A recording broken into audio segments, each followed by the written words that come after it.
just waiting patiently on the pit lane for the Roll Centre Delara Judd to come in. The number 18 car, and Seb Loeb has had enough for the time being. He has vacated the seat to hand off in turn to, that will be Sohail Ayari, that's just got into the car. He was the hot shoe who took the start of this race for the 17 machine. I'm joined by Charles Dressing up here in the rapidly heating up greenhouse that we have here, and Paul Triswell. Yeah, it's warm, isn't it? Sebastian Loeb then, good stint for him. That car, number 17, despite various problems, still running in 5th place. So just take a step back and forget about the detail. Let's look at the overall pattern.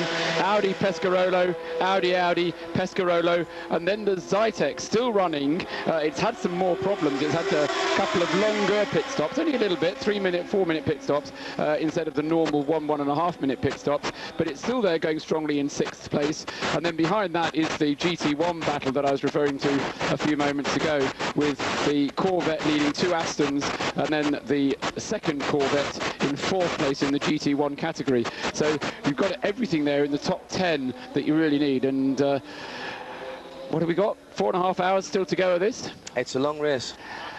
I feel fresh as a daisy. You look good, actually. I think we should go for 30 hours. Do you think so? I'm going to now hit you.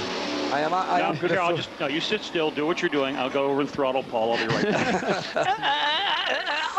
The X-Power Forum and the Self-Preservation Society guys, wish you were with you all. All the best to the team RML. Keeping up the MG mark, says Max.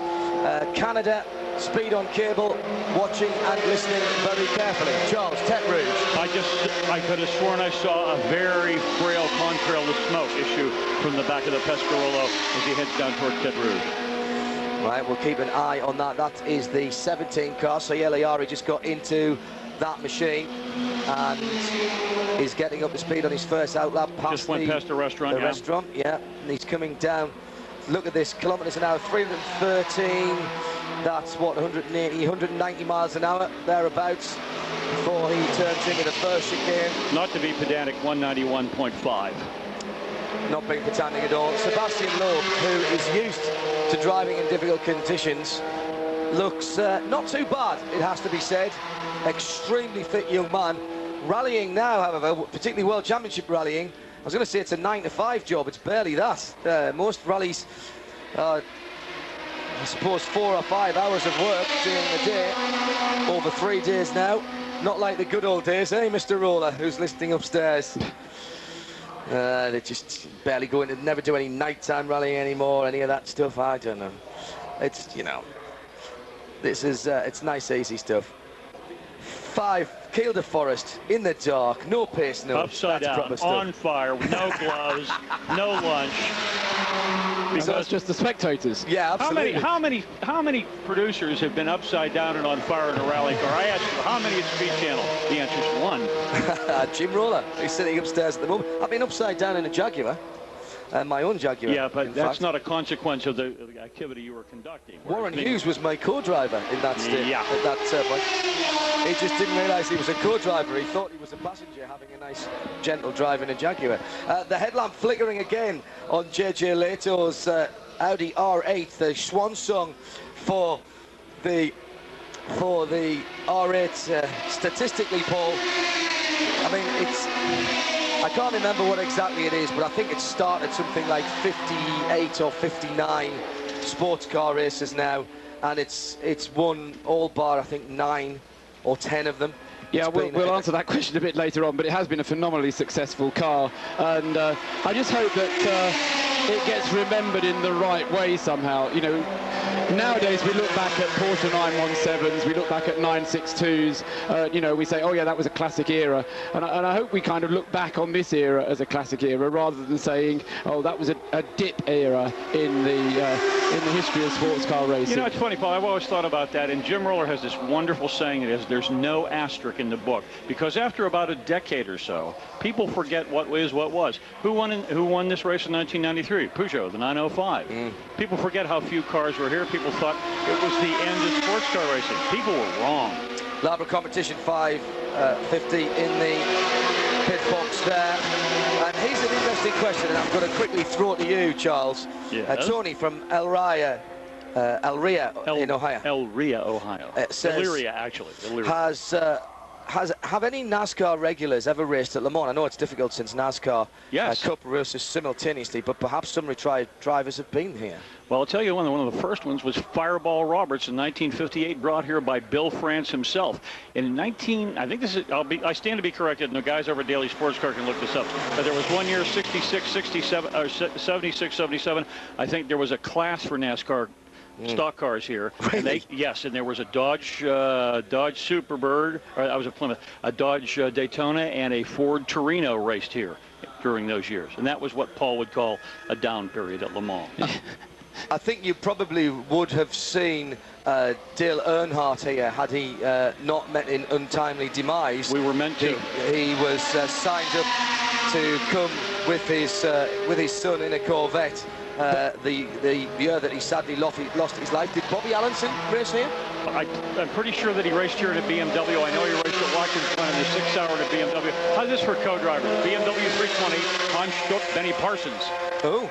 How's that for a team? The Jägermeister BMW. And just a final email in this section. Jim and Jackie Potts from Allentown, New Jersey, who are friends of Radio Le Mans. They came here in 2000.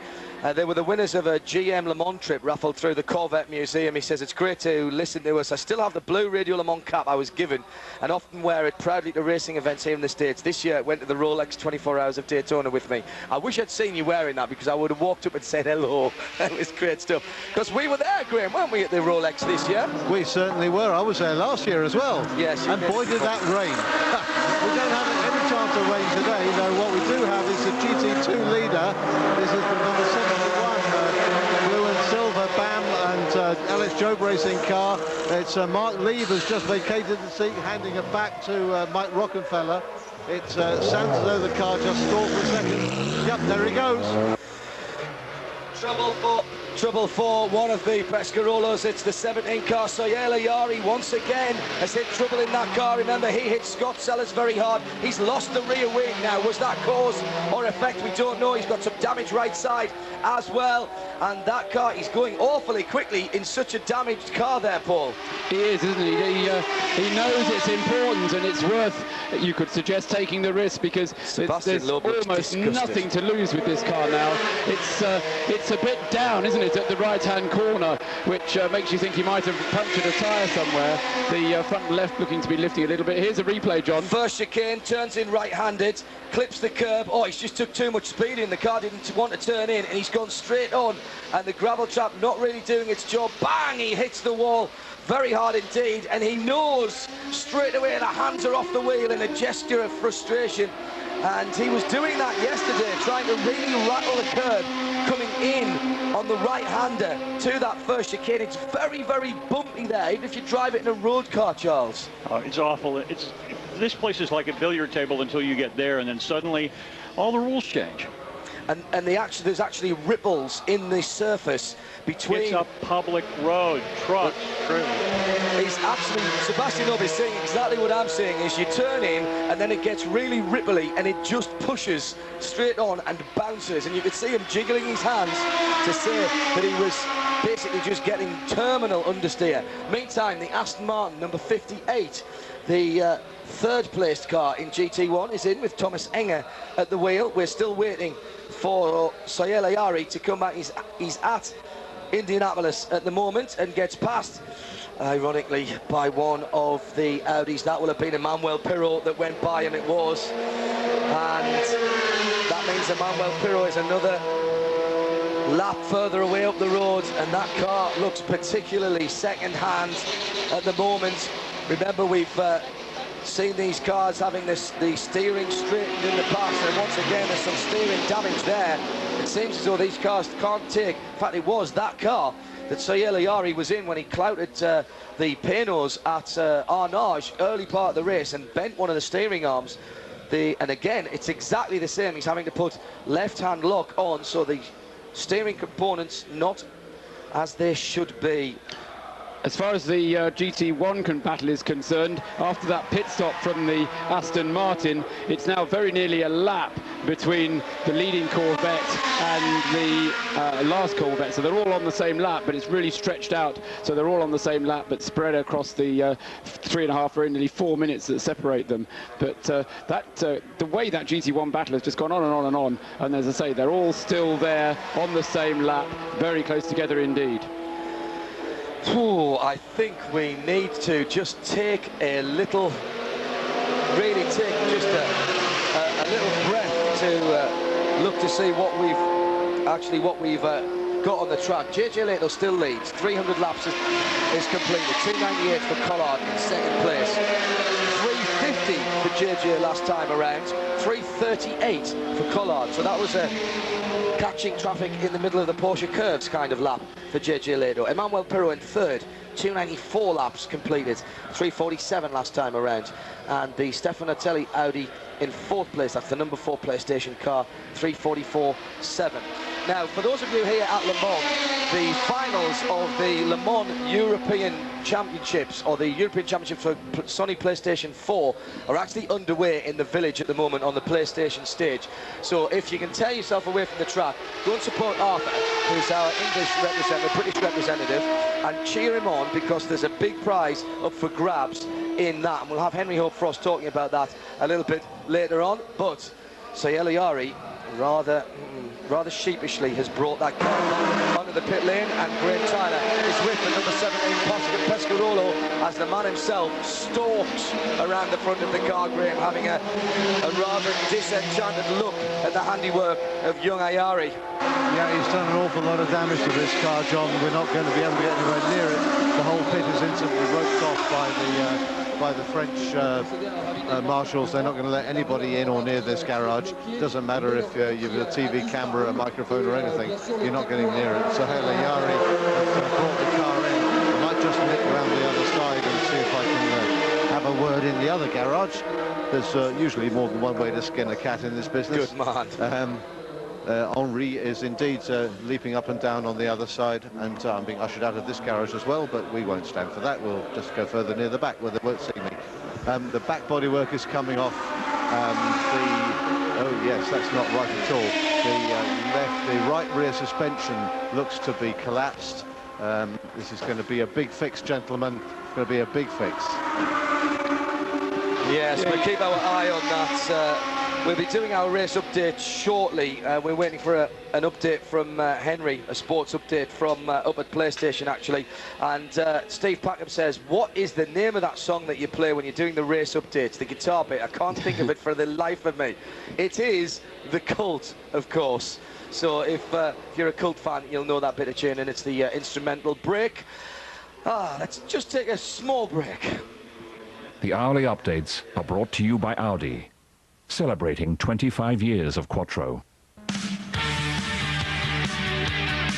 Was asking about JJ Leto leads 300 laps on the board, 350.6 last time around, 299 for Emmanuel Collard. He's only a lap and a bit behind now. Collard in the 16 car, 338.1 last time around, 294 for Emmanuel Pirro in the second of the ADT champion Audis, in third position overall, 347.1. Stefan Johansson is in fourth place, again for Audi, this time for the PlayStation Oregon car. Sayel Ayari has just brought a damaged number 17 Pescarolo into the pit lane, and that car is being worked on feverishly. It holds fifth position, but only has a 3-lap advantage, 288 in fifth position to 286 for John Stack and the Zytek number 9 car in ninth position. In GT1, sorry, in sixth position, it's the number 9 car. In GT1, the 64 Corvette C6R continues to lap in 3:59, just sub 4 minute laps, but that'll do very nicely at the moment. 284 laps completed. Sorry, not Stefan Sarazan, but it's his dad, isn't it, who's on Father's Day, who's chasing him down in the 59 car. The 59 Aston with Sarazan at the wheel, a 56.3 last time around, just a lap adrift at the moment from the Corvette. That'll go back to about 1:30 when he comes across the line.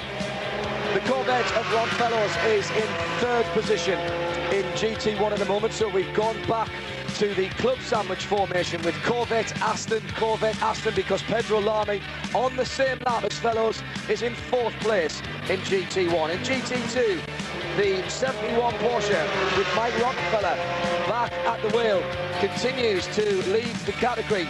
The BAM Alex Job racing car has been, hang on a second, I knock on wood, it's been metronomic for such a long time.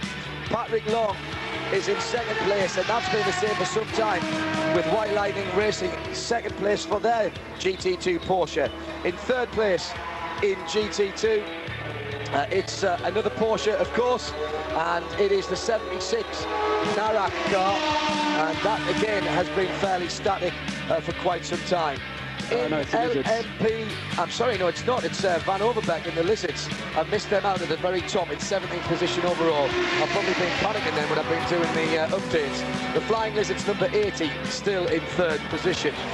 In the LMP2 category, the 37 Courage Ford of Paul Belmondo still leads the category, notwithstanding all the problems. Their team car, the 36 car, back out of the pits, is in 2nd position, but he is now, some do the mental arithmetic, 7 laps away from its team car.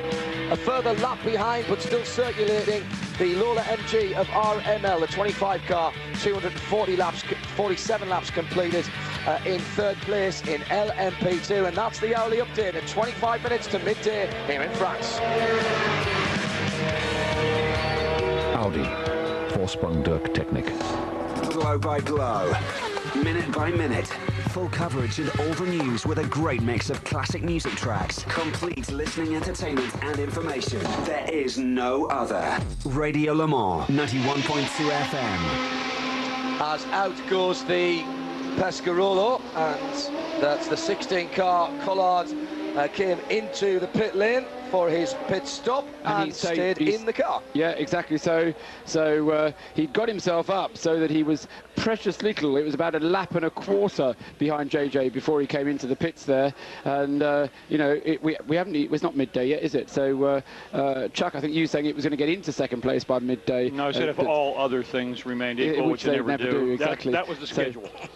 And you know, it continues this kind of progress, but you've got to make sure that you don't have a Sahara Yari moment. You've got to make sure that the gearbox doesn't go on you. You've got to make sure that you're clean, that you leave a bit of a margin when you're getting past the traffic. It's a tall order. How do you make sure that nobody else does anything stupid in front of you? Exactly. How do you do that? I mean, ask Alan McNish about oil at the Porsche curves. You can't. You don't. You can't protect against that. If you're driving flat out, there's no margin for error. There's a percentage chance that something's going to go wrong. There's no margin for error. These guys are racing pretty much flat out. They can't brake any later. They can't corner any harder. I talked to Dan Gurney about that, about a 67 win. He said he never ran the car any harder than 85%. And he said, you shouldn't. He said, but I had the luxury of having a car where 85% was about 130%. And that's why Sir Sterling Moss said he'd rather be racing Le Mans now than then, because he said, I'm a racing driver, not an endurance driver. Then you had to drive to a time. Now it's flat out for 24 hours. And the thought of Sir Sterling getting into one of these prototypes just makes my mouth water. We're waiting an Audi pit stop shortly. There's going to be some driver changes too. You won't miss that because we'll be... Autosport Radio Le Mans. Let's go straight down into the pit lane. Another garage door's come down, Graham. That's not good news. Well, it's not good news when it's the 17 Pescarolo, because that's what they've done. They've brought the garage door down. Now, my understanding is that you may only do that if the car is to be retired. Absolutely. And they are not, in fact, looking at the car anymore. They put the drapes over it, and that looks to be it for the 17 car. No wonder Sohail Ayari was ushered away, and nobody would get near him. I guess, looking at it, he's now doing a piece of French TV, or at least if he's not, then somebody else is, because there's a cluster of cameramen around there, and we're not going to be able to get a word with the man himself. He's stalking up and down this garage, but he won't come near us.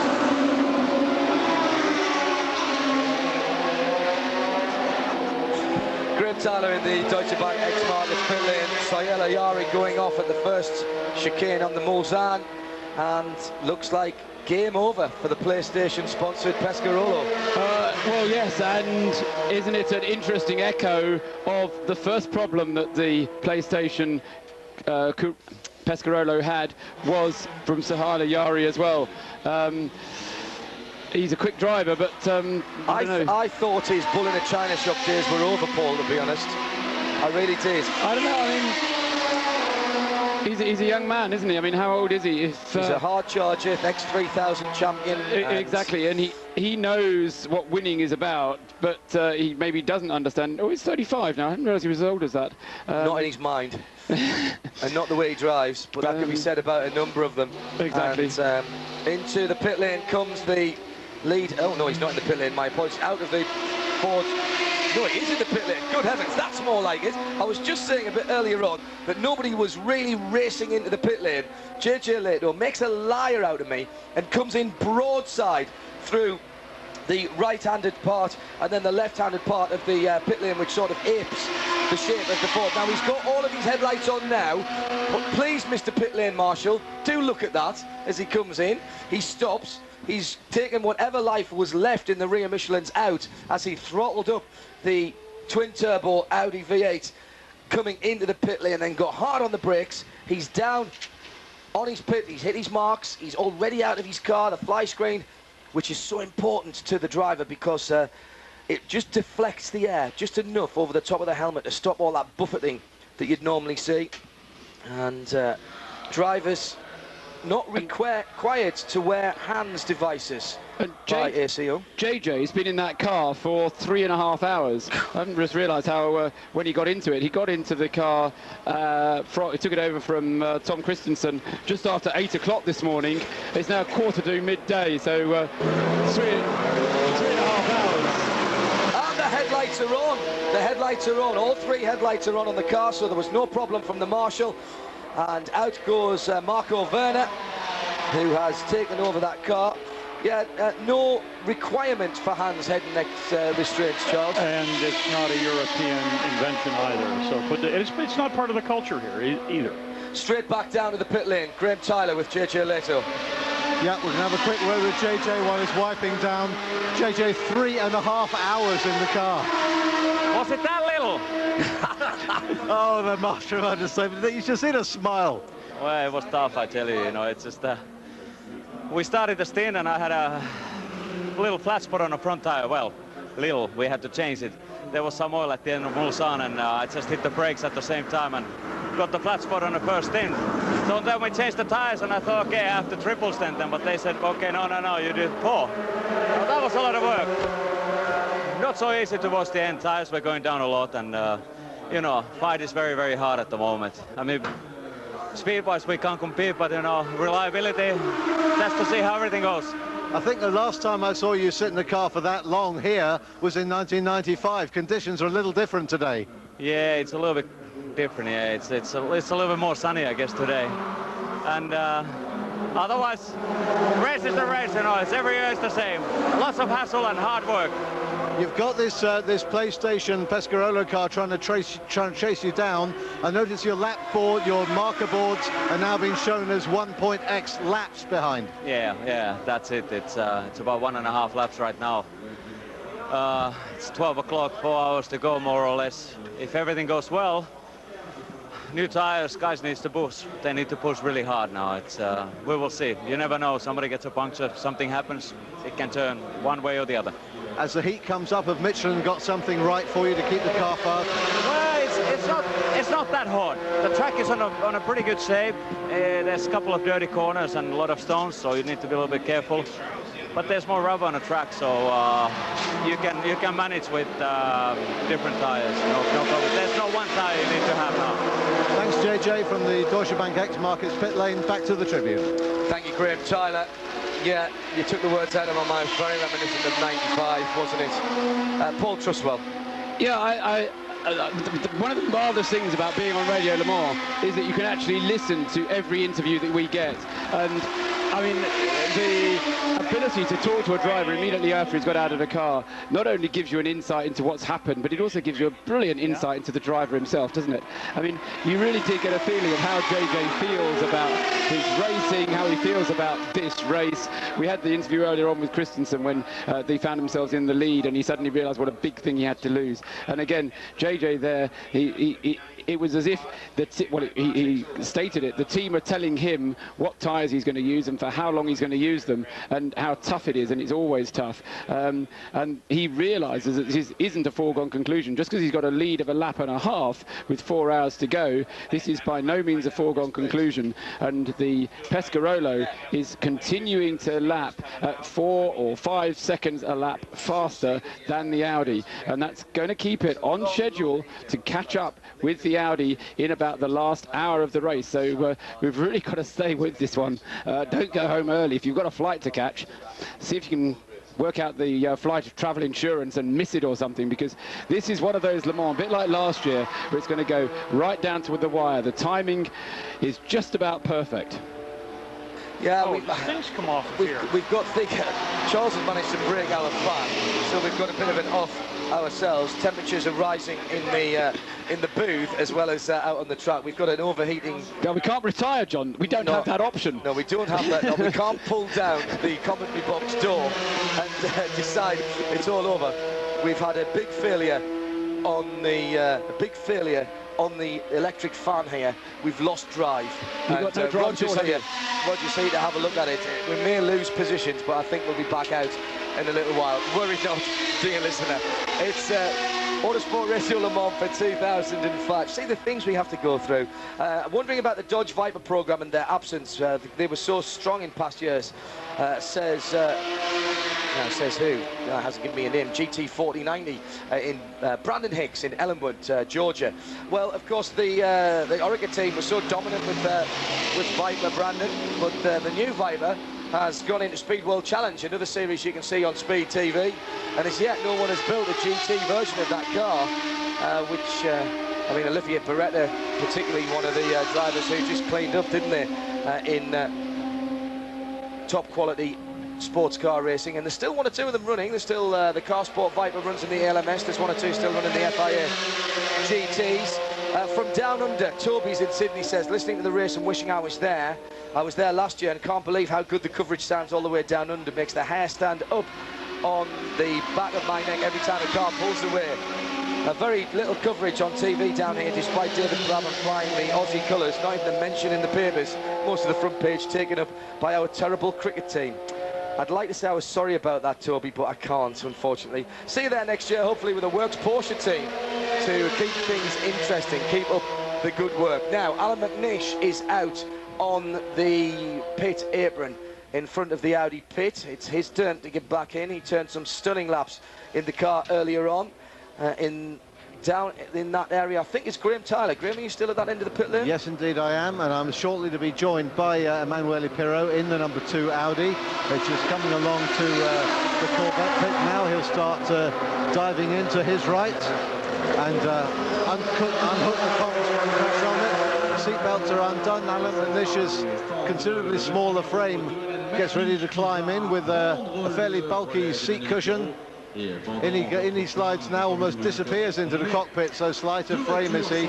Emanuele Pirro helps to Emanuele got a slightly different helmet design for Le Mans this year. Not quite the standard red, black and white that he used to carry. We've got the fuel done. We're getting a fresh set of Michelin as well. The right hand side and left being done in synchrony. New Michelins again, brand new rubber going on. They've got the right tyres for the job. I'm sure the same is true for the 2 car as for the...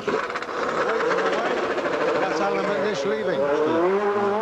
If you're of a nervous disposition and, you know, if you have children or small dogs, keep them away from the side of the circuit, because McNish is well up for this. He was by far the quickest Audi driver earlier on. And I got a feeling, Paul, that he'll be doing exactly the same right now. Well, yes, particularly, I suspect, because JJ Leto actually set a faster time on his stint than McNish has done on his. So this is kind of Alan's chance to assert himself as quickest Audi driver. And at least if the car isn't going to beat the number 3 car, at least it can have the reputation as being the quicker car. It was the quicker car in qualifying. So, yes, as you say, Alan McNish, no doubt, well and truly fired up by now.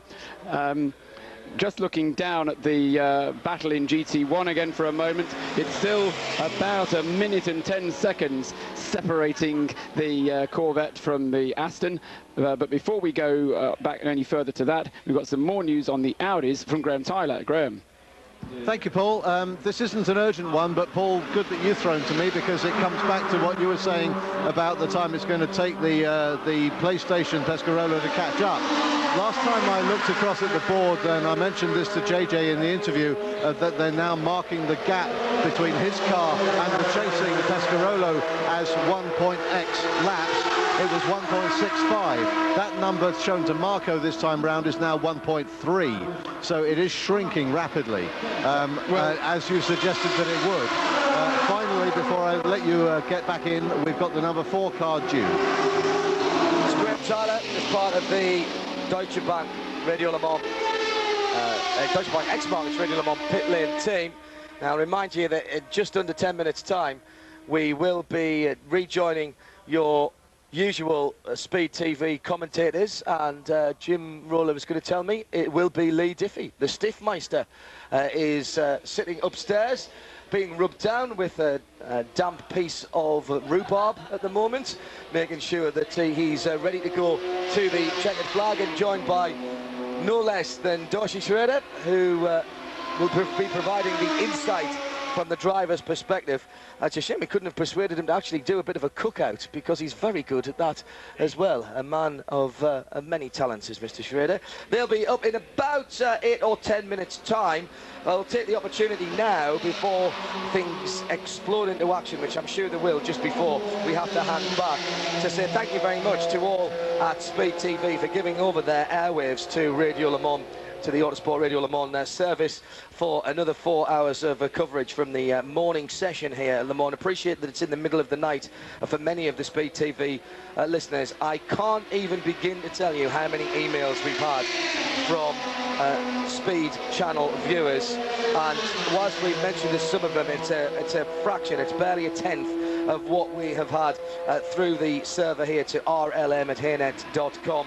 Thank you very much indeed for all the kind things you've said about Radio Le Mans, both here at the track and indeed on the internet. And we remember that we're just your representatives here, Paul, really, aren't we? Everyone who can't get here, we take that burden upon ourselves to be here and ask the questions on their behalf.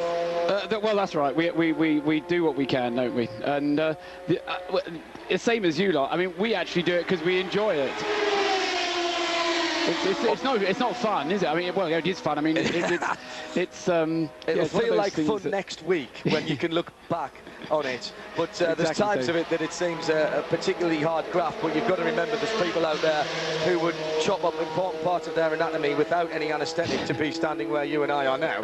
Have we got a quick moment for a Zytek cheer, because John Stack has done a brilliant job, not only in managing the team and getting it here and keeping the car going. This is the number 9 car, which is in 5th place, but he's done a goodly proportion of the driving as well. And when we get to the end and tot up the number of laps done by each of the individual drivers, I suspect that he's going to have done at least his 3rd, and I'm not even sure that Kurosawa, who's probably one of the quickest in that car, won't have done a bit fewer. So Sam Hignett, John Stack and Haruki Kurosawa in the Team Jota Zytek. Fantastic performance so far for 5th place in that number 9 car. And I hope I haven't spoken too soon, because there's still 4 hours and 5 minutes to go. There's the Audi number 4, the PlayStation car, just come into the pit lane. The Orica car moving a little further up the pit lane. The WR number 24, 23, no, 24 was right the first time. The pool mechanics are standing with the bodywork held above their heads in some kind of game show ritualistic torture that I can't understand really what is meant to be happening. It's cooler under there. But they still lead the index of running cheese. That's the important thing to remember, and this is all part of that. It certainly is. Charles Dressing adding his €2 worth there. Down at Audi, Graham Tyler. Yeah, sorry, that was Stefan Ortelli leaving. I'm just making my way past their pit to have a look at the hijinks down here at number 24, the WR pit. We haven't spoken to them on air with Speed, but they're housed up at what we love to call the Granny Annex, the 4 extra pits that were bolted on when they realised they hadn't quite made the building big enough. when they redesigned the new pit lane at Le Mans in 1990. It opened. It's actually Bill Binney hiding under the rather ornamental sunshade that is the one-piece bodywork of the number 24 WR. Bill, an American by choice, and I think has actually dual nationality, British too. But they're working on the front brakes. In fact, they're bleeding the brakes. That's what they're doing underneath there. So it's not just the sunshade, it's actually one-piece bodywork, and rather than cart it all the way and leave Bill cooking, they're using it as an impromptu sunshade for him. Yes, I'm not sure I approve of that. It looks a bit odd. It looks like a funny car with the body propped up. That's exactly it. That's what I was trying to think. John I've seen this Force about before. to emerge from underneath there. NASCAR drivers, how about an NHRA driver? How about John Force and his daughter in a car at Le Mans? What's his daughter's name again? Can't remember. Is it Alison or something like that? Something like that. I saw a very interesting article on her in Racer Magazine, actually, a couple of months ago. A real talent, no doubt, and John Force, one of my personal heroes, been growing up watching drag racing in the UK with people like Dennis Priddle in the Avenger funny car. And now, bizarrely, I live about 20 minutes from Santa Pod, and I've never seen a race there since I moved. No, you need to come to Gainesville with me and see a race in Gainesville, Florida, when the ground shakes. Oh, yeah. Oh, yeah. Please sign me up right now. All right, we're coming up towards midday. The last 4 hours. It's just a little sprint from here, isn't it? I'm going to give way in a few moments' time. Jim Roller will take over down here in the booth, and I get the shout into the headphones of the pit lane, X-Markets pit lane team, as we get ready for the final innings, if you like, of the 2005 Le Mans 24-hour. The leader is still the Audi R8, with Mark O'Verner now at the wheel. The number 3 car, which has had its problems, particularly getting out of the pit lane. Zealous marshalling, being worried about that right-hand headlamp pod. You can see now there is a light illuminated on it, and so long as that stays like that, that will be fine. It's been fun being on Speed TV. Continued coverage coming up. Don't go anywhere. If you're on 91.2 FM, of course, we will be going till a couple of hours after the end. Gary Champion and the Request Show. And don't forget the concert tonight as well. More details about that later on in the afternoon. There's no need to be dashing away from the circuit. Online with autosport.com, on digital satellite 907, and on 91.2 FM. This is Radio Le Mans with Autosport for 2005. We'll sign off now on Speed TV, and coming up very shortly, it's back to your usual announced team. The boys down in the pits led by Calvin Fish. It's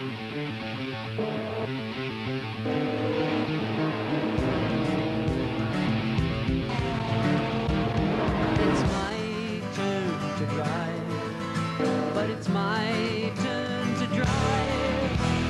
Driven to the margin of error, driven to the edge of control, driven to the margin of terror, driven to the edge of a deep dark hole.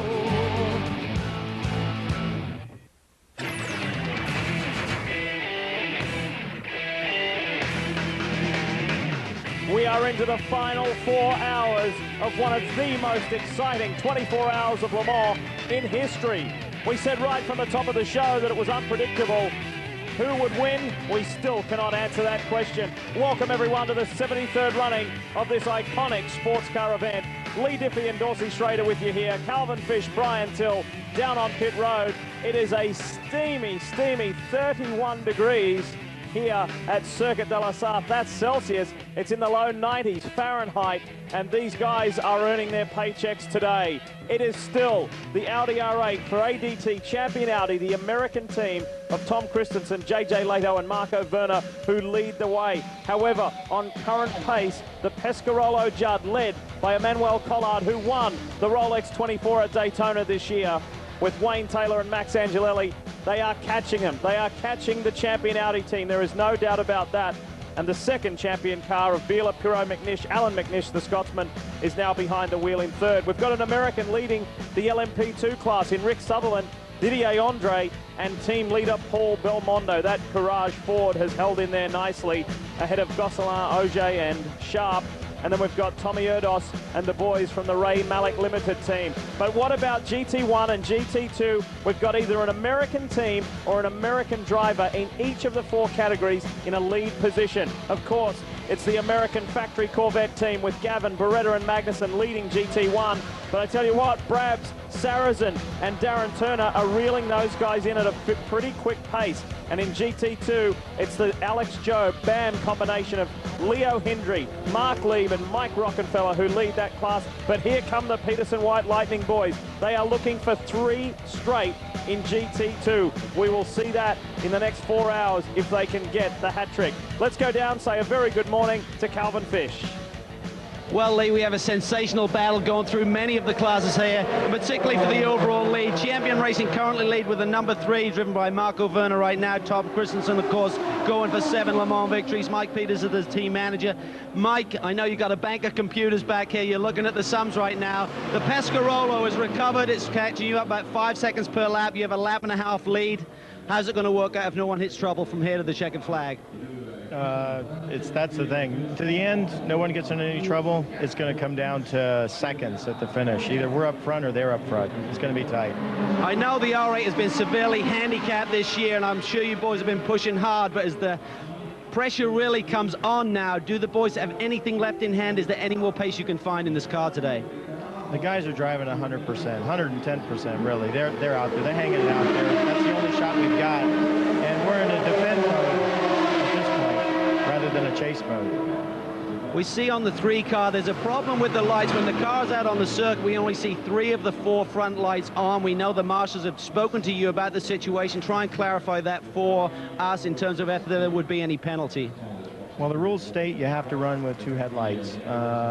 When we leave the pits, we've only got 1 on because the low beams are on, and that's what was concerning them. So we flipped the high beams on now so that when we depart the pits, it shows 3 headlights, and now they're happy. If the lights were to go out, Mike, do they allow you to get to your next pit stop to rectify this situation, or what would be the call there from the officials? I'm not 100% sure. It's likely they would allow us to come in and fix it on the next pit stop. They may also decide to black flag us and give us 3 laps to abide by the black flag and come in and fix them. We don't expect the lights to go out, though, all the way. And right now, you don't feel you've got enough time to change that nose on one of these stops, right? Is that close? We can't give up seconds. It'll probably only take us 3 or 4 seconds, but we can't give it up. All right, Mike, it's been a great day. Good luck the rest of the way. Let's go down to Brian Till. Well, Calvin, down here at Pescarolo Sport, it's crazy. The 17 car had a big off not long ago with Iari behind the wheel. That means Iari and Loeb, they're out. That car's been parked. It's in the garage. The garage door is down. That leaves the only bullet in the gun for the Pescarolo Sport guys, the 16 car of Collard and Comas. They're doing a fantastic job. Bouillon also in that car. Car right now, as you said, 4 to 6 seconds a lap faster than the Audi. And by the look on everybody's faces down here, they've got a lot of computers in hand, a lot of calculators, and they figured it's going to be about 4 o'clock when that 16 car catches up with the number 3 Audi. What's significant about that? That's the checkered flag. Hang on, guys, it should be a good one. But heat, that's going to be a big thing, too. It's already over 90 degrees out here. It's only going to get hotter as the day goes on. We already saw some telltale signs of smoke from the 16 car when we got back here this morning looking at it from the French speed. So heat, a long way to go yet. It's going to come down to the final hour, maybe even the final lap. Like you said, Lee, this one's going to be a close one, probably the best one that we've seen in a long, long time here from Le Mans. Well, just talking to various people up here on the commentary deck, I mean, we've got various European broadcasters. We're all rubbing shoulders together up here, and everyone's saying, I can't remember a finish like this in many, many years. So hang on, it's going to be a great last 3 hours, 55 minutes. Before we go too much longer, need to give a big, big thank you to the boys, the entire team at Radio Le Mans, for getting you through those early hours of the morning back in the States. Good morning to all of you who have got up, particularly those of you on the West Coast. It's very, very early, but stay with us, please, because we have got a magnificent finish coming up. And Radio Le Mans do a wonderful job here each and every year, and have done so for many, many years. Here is the 58, the second car, the Aston Martin DBR9. At the moment, it is driven by Portuguese driver Pedro Lamy, who will do the A1 Grand Prix series later this year, beginning in September for Portugal. Of course, they're aiming to have 25 nations involved in that. There's nothing between these boys, Dawson, GT1, all 4 on the lead lap. That's you got a classic tortoise and hare situation right now. Everybody's cards have been dealt. They're all been played. Right now, you've got this car. It's the rabbit. It's chasing, and it's chasing hard, as is the Pescarolo trying to catch the Audi. Now, the hands played. They have got to run times 4 or 5 seconds a lap faster than the Corvette or the Audi to be able to make up the deficit by the time this race ends. That being said, it's going to be 100 degrees or close to it out there on that racetrack, and the harder you run something that's been running already for 20 hours, the more likely it is to fail. One of the fabulous things about sports car racing is the diverse group of driver pairings from year to year, let alone just at any one race meeting, but from year to year. And at the moment, you've got David Brabham in the 59 Aston Martin chasing Jan Magnussen. You don't have to wind back the clock too many years before those two guys were teammates in a Paynos prototype. Well, you remember last year at this time, the Ferrari had a pretty big lead. We were already counting it as a winning car when it ran into difficulty, allowing the Corvette to make the big chase and push at the end for the victory. Now, this last 4 hours is terminal for all the cars. Like I say, drivers are tired right now. They're prone to making mistakes. The cars are tired right now. They don't need any aggravation to break one little bit. An over-rev here or a mismatched downshift there, and those pieces are all weak right now, and you can be sitting on the sideline. So, I mean, like I said, the hands have been dealt. These guys have no choice. They have to run 10 tenths for the rest of the 4 hours and not make a mistake. Werner is the overall leader, of course. Best in GT1 is Jan Magnussen in the Corvette C6R. He's 6th overall. Best in GT2 is Mike Rockenfeller for the Alex Joe BAM team. He is 12th overall, and the P2 class leader is Paul Belmondo. And Belmondo has just handed over to Didier Andre, and they're in 21st overall, so it's a good spread. We only have 28 cars left running in this field. That means 21 have retired. That is a huge attrition rate. It is. Let's listen right here. This is Ron Fellows in his C6R. Let's take a listen. I want to listen to the gearbox and engine, see how smooth.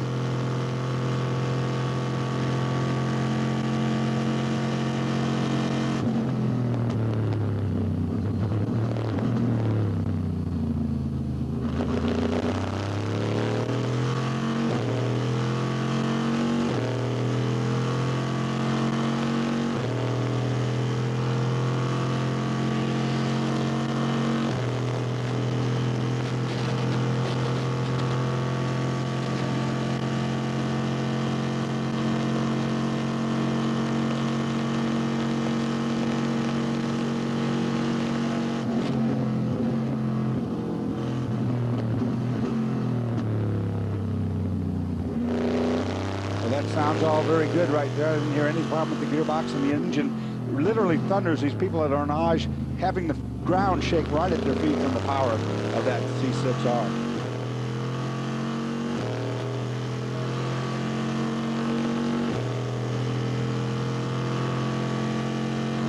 You see and do many special things here at Le Mans each year, and Calvin Fish and I were spoiled this year by Max Pappas when he took us in to not only the garage and showed us around the exterior of this wonderful C6R. Mad Max invited Cal and I to take a seat in the cockpit. Calvin, it was quite extraordinary to sit in it, experience it, just how tight it was, and the compromise that particularly Ron Fellows and Max Pappas for their height that they make for Johnny O'Connell, but it all seems to work.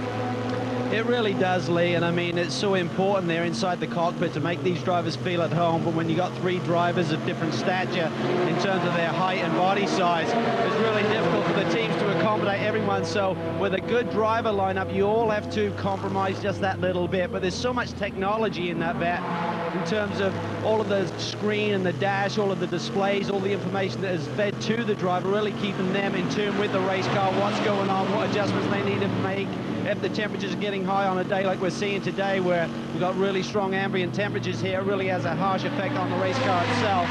Also, they've got great technology in terms of that little camera poking out the back of that Corvette that actually lights up like a video screen rather than looking in a normal rear view mirror. The guys have a perfect view behind that Corvette, and they're certainly going to be looking hard to see if those Aston Martins can chase them down.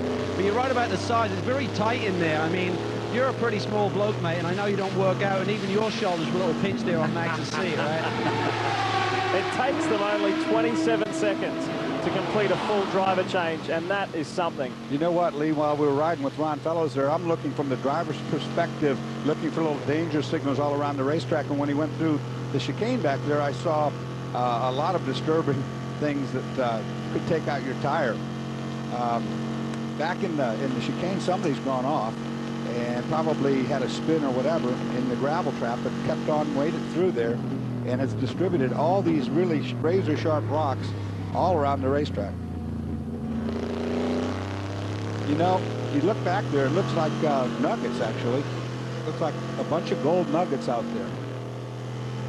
But it will cut your tire down, no question about it. There's a great scrap in GT2. This is the Flying Lizard trio of Johannes van Overbeek, Seth Nyman, Lonnie Pitchnick. Look at the back of the shot back there, Modal sign back there. Look at all the nuggets back there. Yeah. And of course, that's offline, but when you go through the chicane, you have no choice but to go through between the barriers, and that's where all that is. And of course, you're looking at getting a puncture.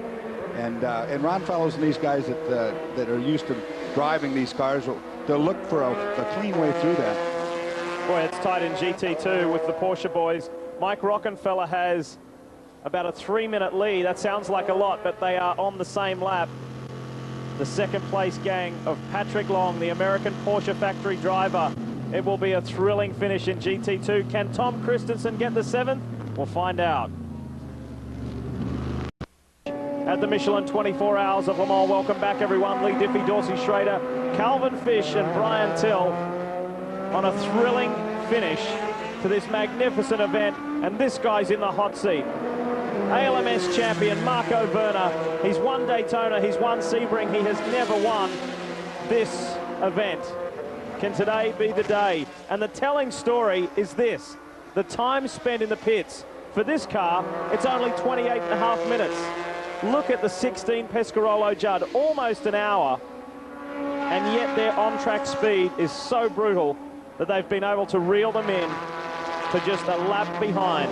Of course, that 16 car early on in the going has experienced transmission trouble, shifting problems. They fixed that, and it's been on the hunt, running as hard as it can, running some 5 to 7 seconds quicker than this Audi. But let me tell you this, it's not that the Audi guys are holding back. They've been restricted. They've got an inlet restrictor that's smaller. They lost a lot of horsepower. They're heavier than they used to be. And both drivers in either car, no matter which car you're in, is right now having to drive at 10/10. The Audi 10/10 just to maintain its pace, a slow pace. And of course, the Pescarolo, 5 to 7 seconds a lap quicker, and he's got to do it for the rest of the day.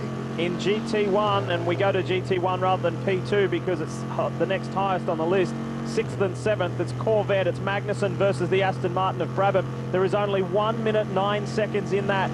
Think about it, 20 hours and 20 minutes worth of racing, and they're only separated by a minute. And it's really not a minute at all because they're not on the same pit strategy. I mean, they're not stopping at the same time. So one of these cars, I think the Corvette will have to stop first. That minute will become somewhere around 20, 30 seconds. And they've been doing this now for 21 hours just about.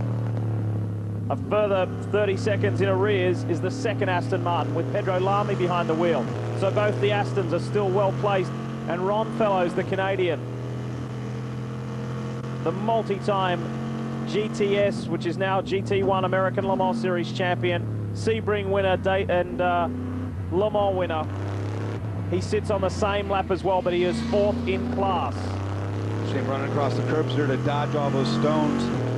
Run up on the curb, it's better than to go right through that gravel. Well, we said right at the top of the show, Dorsey, I remember asking Greg Creamer, I said, this one is unpredictable, isn't it? And so far, it has turned out that way. Well, it's totally unpredictable. It's exactly what we thought we would see. We thought that the Audi would be the more reliable of the car. It has been, but we figured that the Pescarolo would fail late. It didn't. It failed early, and now the race is truly on. And if you've just climbed out of bed, turned on the telly, and wondering where world champion Sebastian Loeb is, sadly, he is out of this race. The 17 Pescarolo Judd has retired. Suhail Ayari, the team member, was driving, and it looked like he made an error, went right across the chicane, through the gravel trap, through the second gravel trap on the outside in the first chicane, and slammed the tyre barrier very hard. The whole rear wing assembly came from the car, and he limped back to the pits, and they have had to retire that. But Pescarolo still has one. This is car 7 here. This is the Creation Autosports Eve car. This car just left pit lane, not even just a minute or so ago, just pulled out of pit lane and has experienced the problem. Slow on course, looking maybe for a place to duck in. These boys have been doing their best just to simply hang in there. They're 19th overall. Jamie Campbell-Walter is driving the car right now. and a flat right rear. Sure enough, and it's a long way back. He just left pit lane. I mean, that tire went down so fast you can't believe it. He's going to have a long way back before he can get anybody to help him too. It's a great story further back in this field as we watch Jamie limp the car back to pit road. The last car running in this field is in 28th position, and it is the WR Peugeot of Bill Binney and Yojiro Terada, Patrice Roussel. Yojiro Terada is 58 years old, and this is his 26th Le Mans. No one has more starts here than Henri Pescarolo at 33, so Terada could very well do it. This car right now is, well, let's get away from that. Aston Martin is coming in the pit lane, and Brian Till is waiting on it as it approaches him.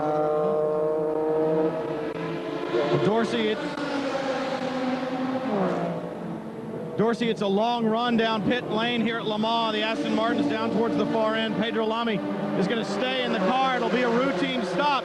But just as you saw in the Creation car that just left pit lane, it only takes one shard of carbon fiber, one sharp rock to end your day. Best case scenario, you have a flat tire, you have to limp back to the pits. Worst case scenario, you lose a tire on the Mulsanne, you end up in the fence. So this race is far from over, and the thing is, the guys at Aston Martin, they have to do the chasing, just like the guys down at Pescarolo Sport. They've got to turn up the wick. They've got to run full speed all the way. They've got to take chances if they want to win this race, guys. Well, Brian, you were talking about shards of carbon fiber and some stones and so forth. As he came to the stop, stones came out of the left front tire in wheel area. 16 is in. This is the car doing all the chasing. Oh, and Manuel Collard. Trouble here on the left front. That's not going as smoothly as they would like. They cannot afford to give any seconds up, nor can the Audi when it makes its pit stop. These guys are going to be spot on, because doing the math with the 5 to 7 seconds, it's going to come right to the wire to pass up. Oh, this is terrible. This is so frustrating for these guys. Jean-Christophe Bouillon, who did not qualify this car, but certainly started from the pole position, has taken over from Collard, and away he goes. There's a lot on the line for Collard there too. He may be able to do the double. Daytona, Le Mans in the same year. We'll talk more about that. Here's Cal. Well, there's a lot on the line for this man too, Doug. I know there's a lot of planning goes into this event. It's the big one. We're down to the final 4 hours, and it couldn't get any better. You got 2 cars in the top 4. You have the lead. But those Astons are awfully quick this weekend. Let me tell you what, they have shown amazing speed and thus far amazing durability. I think they've done themselves quite proud. The last 4 hours of this event, the last few years, has proven to be where it all comes down to see who's going to win. Obviously, we've got an exceptionally hot day today, which is going to fatigue the crews, the drivers, and the cars. So I think we're in a position, you better stay tuned, because there's no telling what may happen. Talk about the drivers, Doug. I mean, yesterday we had extreme temperatures in the afternoon. Obviously, the cool night air makes it easier on these guys, but now we're in the heat of the day again. How are they holding up? As one thing when you're fresh, when you start this thing, but 20 hours later is a whole different deal. How are the boys feeling? Actually, I'm pretty pleased. You know, the environment inside our cars greatly improved over last year, and I think they're showing that. I think they all feel pretty good, and we've got the temperature to a point where they can live with it, and they're feeling pretty healthy. They're not wobbling, they're not walking on their heels, and they don't have ice bags on the top of their heads. I'm sure you've done your sums. I mean, the Aston looks like it's potentially a couple of seconds quicker on a fast lap. With the lead you have, if neither team has any problems, how's it going to shake down? Well, you know, it's difficult to predict. If I knew the answer to that, I'd run right out to Vegas and place my bet. But I can tell you this, one thing you can count on, it's going to be a dogfight right to the end. All right, we look forward to watching. Me too. I remember asking Doug Feehan last year, because Ferrari, the ProDrive Ferraris, won in 2003. I said, Doug, what was it like going home and facing the bosses in Detroit after finishing runner-up to the Ferraris? He said it wasn't pleasant. He said, I made a rod for my own back. This car was so successful, or the C5 was so successful early on. They just expect me and my team to come here and win every year, and it's not that easy. But they're in front, and they're leading well. Jan Magnussen, the little man, is powering on over Brabham, Sarrazin, and Turner. The Astons are chasing. We'll see if they can catch him.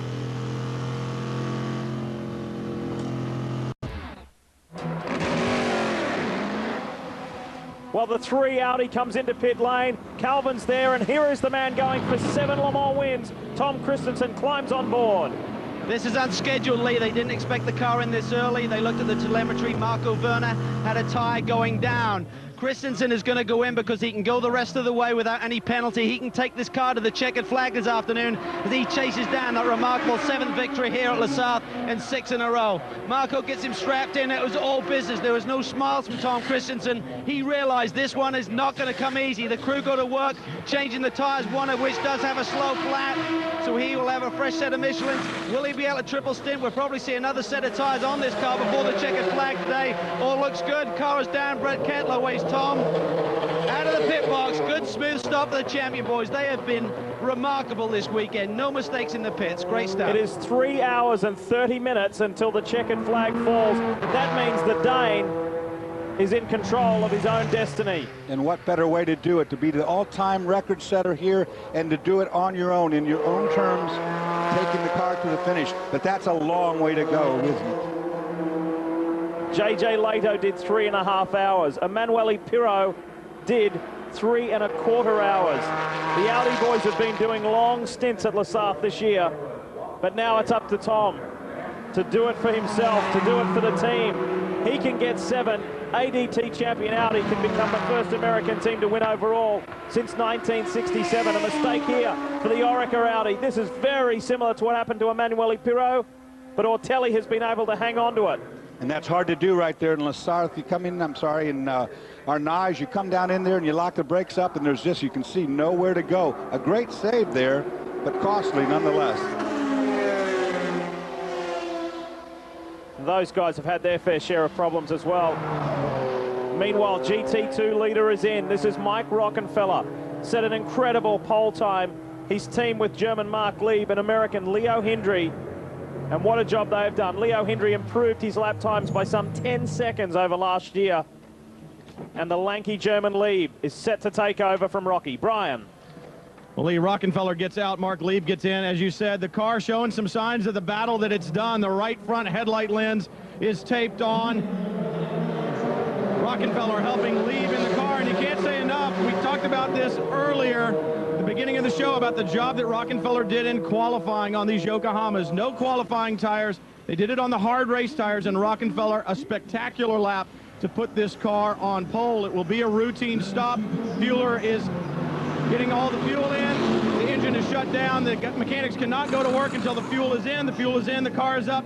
They'll take 4 Yokohama tires, and Mark Lieb will get this car back on track and hopefully bring a victory to Leo Hendry in his last Le Mans. Calvin? Well, Brian, the creation team are working now to try and repair the number 7 car. Jamie Campbell-Walter had the flight tire, did a good job in getting the car back to the pits with minimal damage, but over on the right side, they're trying to work on the under tray, get that thing strapped back together. And this team really didn't expect to be a factor over 24 hours. Yes, they had speed. They qualified in the top 4 rows. They expected better. Nick Manassian didn't get a clear run on his qualifying night. But the car has potential. It sat on the pole in the ALMS race at Laguna Seca last year, but that was when it was on Dunlop tires, and with a switch to the Michelins, this car has tremendous pace in a sprint race, but they certainly have a ways to go to make this car a factor over 24 hours. But a very strong driver lineup. Of course, the former winner here at Le Mans, the Englishman Andy Wallace, adds to the equation here. He really brings a lot of experience in car setup and trying to get one of these things to the finish, and I'm sure they'll come back next year a lot stronger. There is the lead GT2 Porsche exiting pit lane. Nothing like a driver combination that's successful more often than not. Lieb and Rockenfeller lead the FIA GT2 standings. And guess who they lead? Their teammate Emanuele Collard. Let's take a look and bring you up to date. Start of the race. And exciting stuff, particularly for the Pescarolo Sport pair as they skipped away to a handy lead early on over Rio Michigami. Well, this was the first sign of what was to come for the Works Corvette team. Oliver Gavin, the first of what was to be 2 flat left rears. The team, quick inspection and very quick work, and no body damage done. They were able to send Gavin. Darren Turner had a hiccup early on. Not only was he accused of cutting the course and served 1 stop and go, then there was this incident down in the PlayStation garage, PlayStation chicane. He had another stop and go, then they had to push the Aston Martin DBR9 in for front work. The 58 inherited the lead. Peter Cox, Thomas Enger, Pedro Lamy. Then Sahil Ayari, who is now out of this race, nailed Patrick Bourdais. Whether Bourdais was unsighted or not, we are unsure. Both Panos Esperantes, incidentally, out of the race. And the Pescarolo needed some work. This was Patrick Bourdais again, running into trouble down at the PlayStation chicane, and the watchful eye of Henri Pescarolo, who still has a car that can win this race. And this is the car. This is why they spent almost a full hour in the pits. They had gearbox problems. A full hour is, of course, the total time. The ADT champion Audi, the number 2, was set to pounce. It did. Emanuele Pirro, who did 3¼ hours in the heat yesterday, led the race until this point. It was a costly error. Straight on, similar to what we've just seen Stefan Ortelli do. However, he couldn't avoid contact with the tyre barrier. The 17 slowed, and Eric Ellery was furious. They were in the hunt. Look at this. Raw emotion. That's how much Le Mans means to these guys. And then the Oreca Audi, the 3rd R8 in this event, needed front end work, and that was the first of several incidents with the front end of that car. F1 test driver Frank Montagny, part of that team. Night fell at Le Mans, spectacular scenes, but it was still Audi up front, and it was this man who has 7 on the line and who is now in the cockpit yet again. Close call once the sun came up for our race leader. Look at that, the 3 and the 4 almost coming together. And then Alan McNish ran off the circuit, furious, telling them which way he wanted to go. Instead, they're towing him out backwards. The 58, after leading the way, this is the Enger Cox Lamy. Aston DBR needed work, and the 64 inherited the GT1 class lead. And guess what? That's where they stay. 59 had problems, rear left, and we've seen that so many times throughout this race. And then this is one of the telling moments of how tough Le Mans is. Bang! Sohail Yari, and that was the end of world champion Sebastian Loeb's chances here at his debut run at the 24 Hours of Le Mans. The countdown continues, less than 3½ hours until the checkered flag flies. Can the ADT champion Audi team hang on? It's all in Christensen's hands now, but we've got Jean-Christophe Bouillon in that Pescarolo Judd charging hard. Americans well represented throughout all 4 classes, and all have a shot at winning. We've spoken so often about the GT1 battle. There it is, top 3 remain the same. And in GT2, it is gripping. Look at that, the top 3. And it is still the Alex Joe Bam team that lead the way.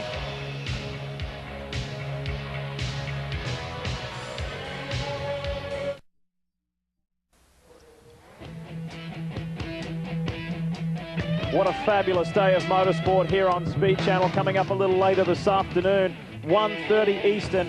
It is live coverage from the Indianapolis Motor Speedway, the United States Formula One Grand Prix, with Jarno Trulli for Toyota starting on pole. We'll see if he can convert that to a win. It will be exciting nonetheless. There's been plenty happening there too. The Michelin runners are in some trouble. They were talking about even putting in an additional chicane at the Brickyard. We'll see what happens. Exciting stuff coming up at 1:30 Eastern this afternoon, live here on Speed, the US Formula One Grand Prix. We're back at Le Mans though, live and exclusive. Our coverage continues, and we are counting down just a little over 3 hours to go. It's nail-biting stuff, particularly if you're an Audi supporter. And we are joined now by the Executive Vice President of Audi of America, Mr. Johan Denijsen. Hi, Mr. Denijsen. This is tense stuff. Tell me about it. Running in the front, it's been a long night. The cars have done outstandingly well, but it's getting tense, and it's going to go right down to the close. Well, everybody said when they read the rules and we came here to Le Mans that they said, oh, the ACO is doing everything they can to stop the Audis from winning. But I tell you what, it's a mighty vehicle, and it is very hard to stop. This Audi R8 has just been awesome. And yes, it's true. The guys kind of unevened the playing field this year with the power restriction, the extra weight, and particularly the restriction on the fuel tank capacity, which has made it impossible for us to optimize one of the great strengths of the FSI engine, which is its great fuel consumption. But the R8 is such a reliable car, and with the restriction keeping us off the pace, of course, our only hope is that it's reliability that will take us through. And it's done well for us during the night, but the competition is moving, and as I say, it's going to be close. Well, of course, this is the last year for the great R8, the all-conquering sports car, but great news as the future should be quite exciting for you at Audi. We've got obviously a lot of equity built up with motorsport, and particularly in Le Mans. And while no firm decision, certainly not at the official level yet, has been taken as to what comes next, it's clearly not something that we're going to be walking away from. And as to precisely what we'll be doing, we'll have to wait. But Audi will continue to be certainly a force in motorsport. Well, it's very interesting that Peugeot has made an announcement to come on board, not this year, but you're coming with a diesel entry.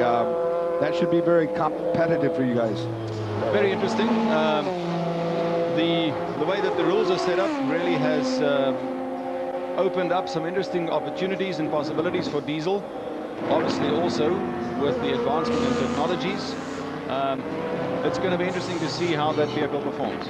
There obviously is always a marketing and business angle involved with motorsport, Mr. Donation. Can you correlate? Is there a direct correlation between the incredible success of this R8 and actual sales in dealerships for Audi? Of course, the marketing guys would like to believe that we can make this correlation.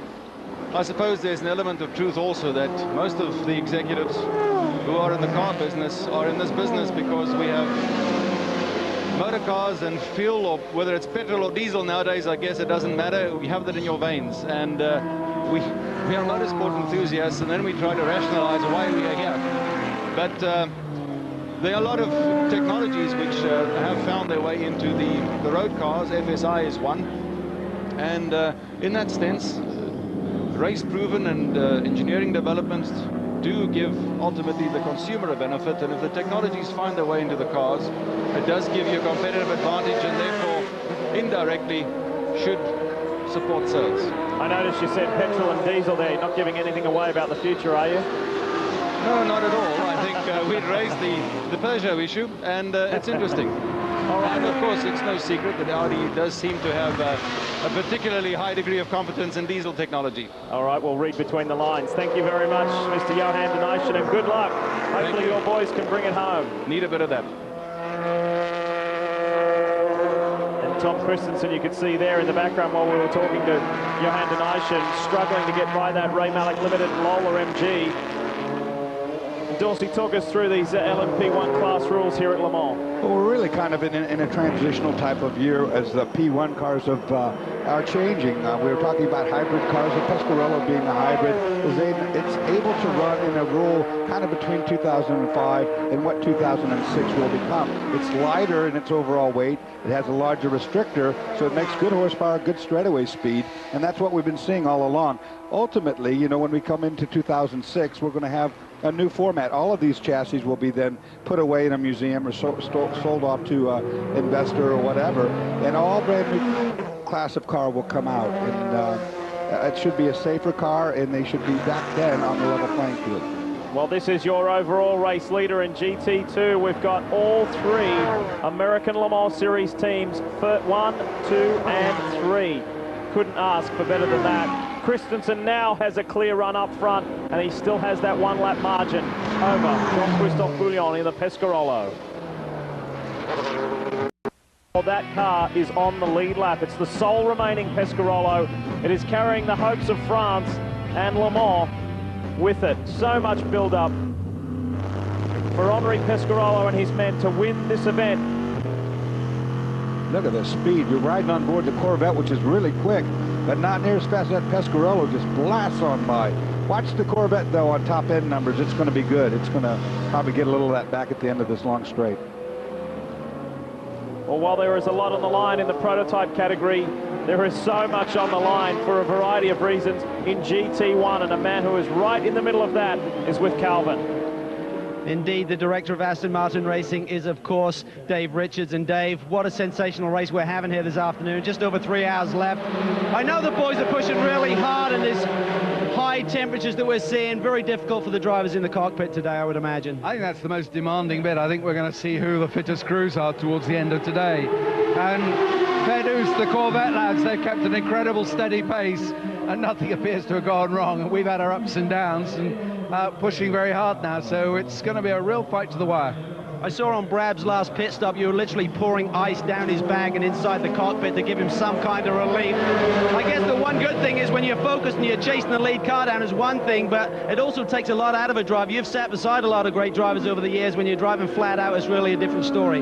It's very hard on them now, and keeping their concentration at this time. The temperature is soaring here. It's midday here now. The track temperature will be 45 degrees, air temperature is up at 35 or something like that. And we've dropped, I think Darren's going to stay, maybe do one stint. He's hurt his leg last night, burnt his foot on the pedals, or got a blister there. So we'll see how they get on. Starazan's feeling very fit though, so we'll put him in towards the end. Do you have enough pace to chase down the Corvette, or do you need them to blip a little bit? No, I think we can chase them down. It's obviously we've got to take risks to do that, but we're here to try and win. And, you know, I think it'll be down to just inching away. Another 3 hours to go. It could be anyone's race yet. That's what it's all about, boys. We can't wait to see the finish of this one. GT1 has been a battle all day long. Well, let me address this issue about the ice being poured down the back for a minute. Now, one thing you can do is get like ice into a bag, into a little baggie, put it in your driver's suit and let it melt. But what happens when you take ice and you put it over the top of the driver? A, yes, he is very hot.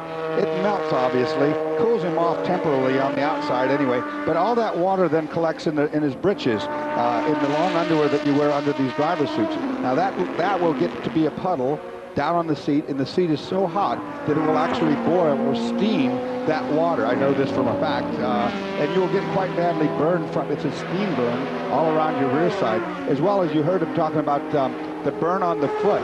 That, of course, from the transmission tunnel and the gas and brake pedals, which are all well over 200 degrees temperature, and that's what these guys have to endure in there. The Pescarolo is only 33 seconds away from being on the same lap as Tom Christensen. And we have 3 hours, 7 minutes left to run. And of course, if it gets on that same lap, which obviously if nothing goes wrong, it's going to soon, then a caution comes out and you're going to have a real shootout here. The pressure is intense, not only for the overall lead and the overall win, but for these guys in GT1. You just heard from the boss of ProDrive Engineering, Dave Richards.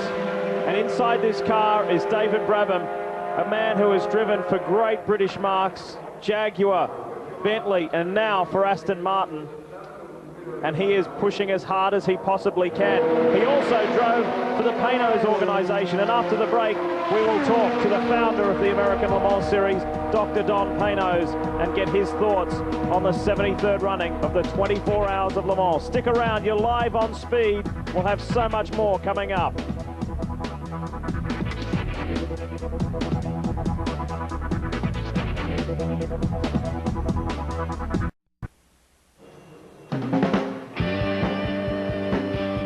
The clock clicks on, time counts down well into our final 3 hours here at the 73rd running of the Michelin 24 Hours of Le Mans at the Circuit de la Sarthe. I'm Greg Creamer, giving Lee Diffie a little bit of a spell.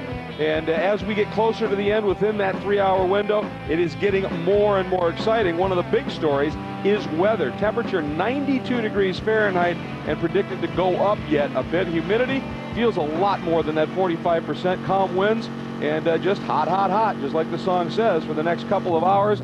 And we are seeing, we've already been talking about how that has been playing a role with some of the teams and certainly some of the drivers. And one of the drivers that might be able to give us some insight is with Calvin Fish. Indeed, the lead Corvette currently has Jan Magnussen behind it. Ollie Gavin getting ready to take your turn. It's been a tough day for you boys in these cockpit temperatures.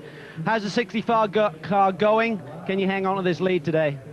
Yeah, well, you know, it's been tough. It's hot, but this is a mighty team here at Corvette Racing, and they're got strength in depth, and they know this car inside out, and we think that we can do it. You know, it's been close all race, and I don't see it changing right now. So you know, Aston Martin are running a very, very hot pace.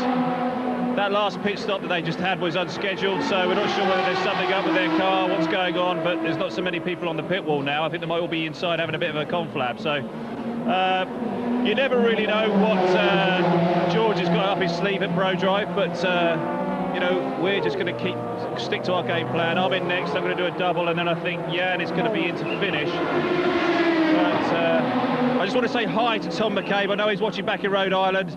Hope you're well and cheering for us. And yeah, we're gunning for the victory.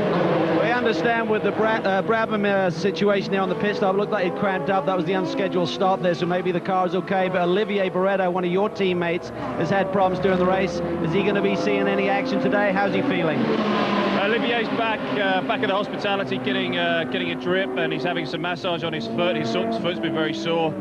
But we both Jan, Olivier, and myself have all been struggling with stomach upsets. I'm not sure what we picked up, but Olivier seems to have got it the worst out of the three of us. So Olivier's not going to be getting back in the car now. That's it. He's done a great job all race. I mean, one point in the race he had a punch coming through the Porsche curves and it exploded. The left rear exploded on him. He just performed miracles in the car to keep it out of the wall, and I don't know how he did it, but that's Olivier for you. He keeps doing it. When you're driving at 100%, you have to give it 10/10.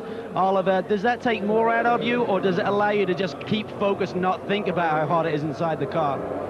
Well, I find that when I get out of the car, I feel like absolute rubbish, and I just feel awful. But when I'm in the car, I can think about nothing else other than driving and just getting on with it, and driving this wonderful C6R, which is just a brilliant machine. It's a pleasure to drive and be part of this Corvette racing team. Well, they're going to try and do it again. They're the defending champs here, of course, Greg. Absolutely, and you saw the shots as well, folks, of David Brabham, and that is one knackered-looking driver, and that is what this day is doing to the drivers of these closed cockpit cars, and of course, especially in GT1. Now let's check in with Brian Tell. Well, Greg, it's hard on all these guys. The heat, the competition, the track. Rick Sutherland going for 2 in a row in P2 class. First of all, to win a second one, I mean, the first one had to be great, but now looking potentially at victory a few hours away. How does that feel?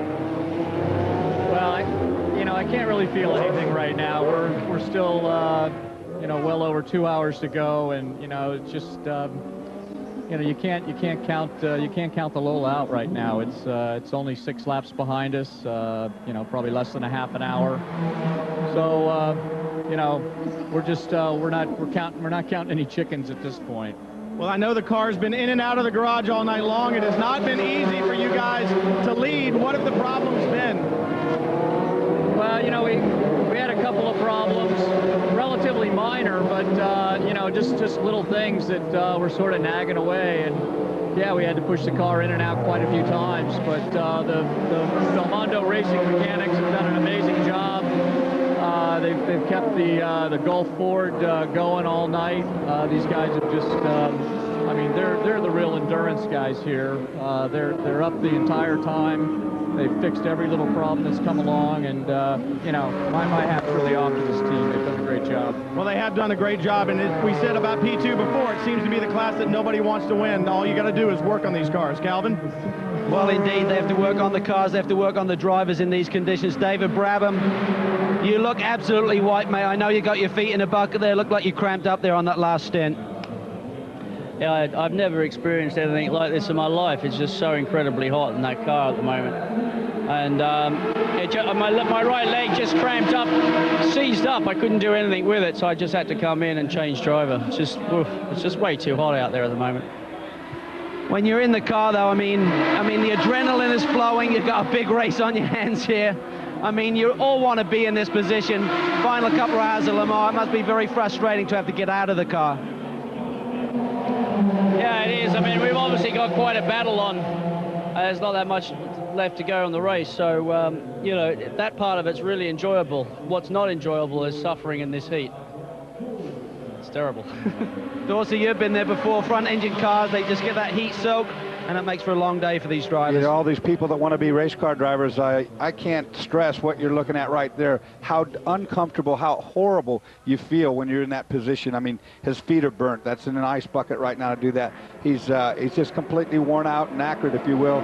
That's the way it is, and this is such a tough race. It's unlike Daytona. You look at Daytona 24 hours versus Le Mans. At Daytona, the race starts at 10 in the morning. Okay, you're in 13 hours of daylight. You're up on the high banks, and you're really not doing much. Here at Le Mans, 18 hours of the sun, 94 degrees. Inside that cockpit, 140 degrees. And this sight right here is what it does to a man. It just breaks you right down.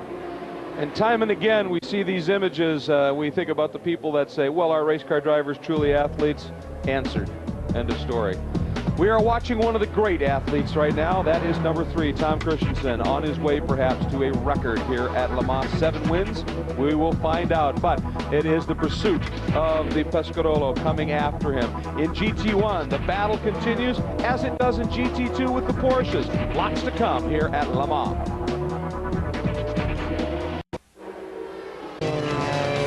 We are watching something very, very special developing here. We are watching right here. This is the Pescarolo Judd, Jean-Christophe Bouillon, and is throwing down laps depending upon traffic, anywhere from 3 to 7 seconds quicker than Christensen in the Audi, who is finding it as well on a clear track. And I think we have something interesting here. Obviously, Bouillon is just flat out going all the way, but when they put Christensen in the car with 3.5 hours to go, it was reminiscent to me of the old cliche in stick and ball sports when they always say, if you're a champion, you want the ball when it gets down to the end of the game. Seems to me that is exactly what Christensen has going for him right now.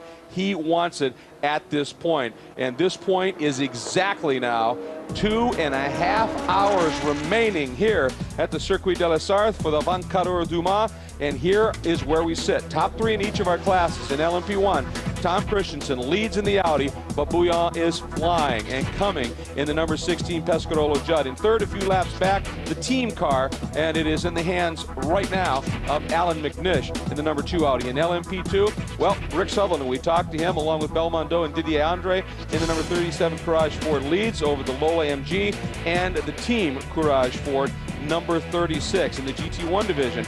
The Gavin Beretta Magnussen Corvette, now down really to Gavin and Magnussen leads, but it is not that much of a margin. The 2 Aston Martins coming on strong. Obviously, David Brabham telling us about just the horrible time inside the car in terms of heat. This is when it all comes to bear here. And in GT2, very interesting story developing. Number 71 out front, the Lieb Henry Rockefeller entry over the number 90 Bergmeister Long Bernhard Porsche. A couple of ticks back is the number 80 Van Overbeck Pishnik Racing Flying Lizard entry.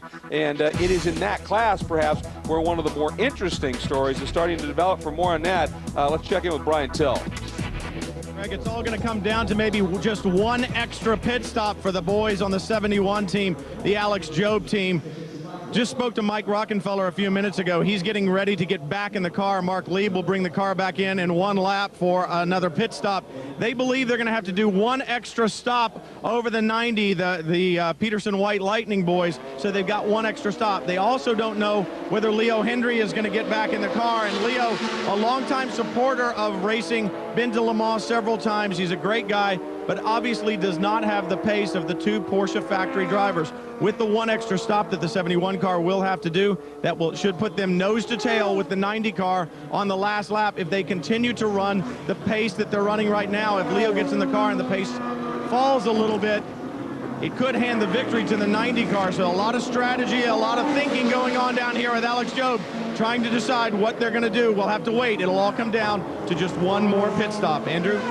Yes, indeed, and strategy here in the champion pit. I understand that Tom Christensen will make 3 more pit stops. He is going to stay in the car until the end. A third of those pit stops will be a short fueling pit stop, so that will be a very, very quick one.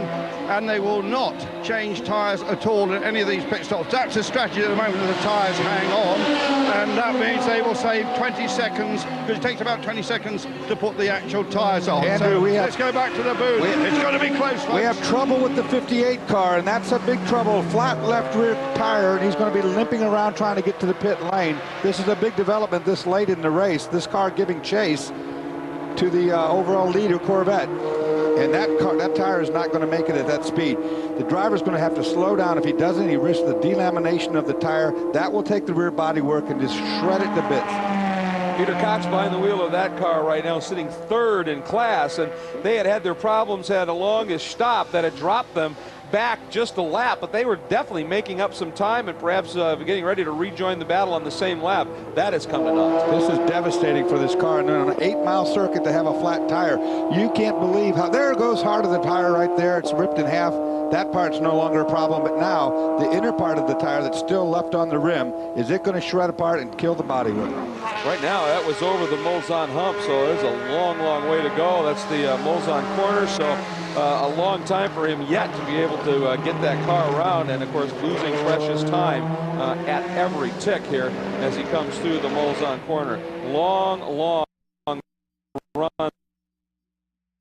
First page of the leaderboard up into the 6th position. We haven't heard a lot about, but that Zytek has, after an early problem, has been running very smoothly, very quickly, and sits right there in the top 5. Now, we take a look at 7th through 12th. The 59 to 58 now in trouble. Beautifully falling into place perhaps for the 63 Corvette to have a shot at the podium. Another couple of P1 cars, and then our GT2 class leader, 12th overall.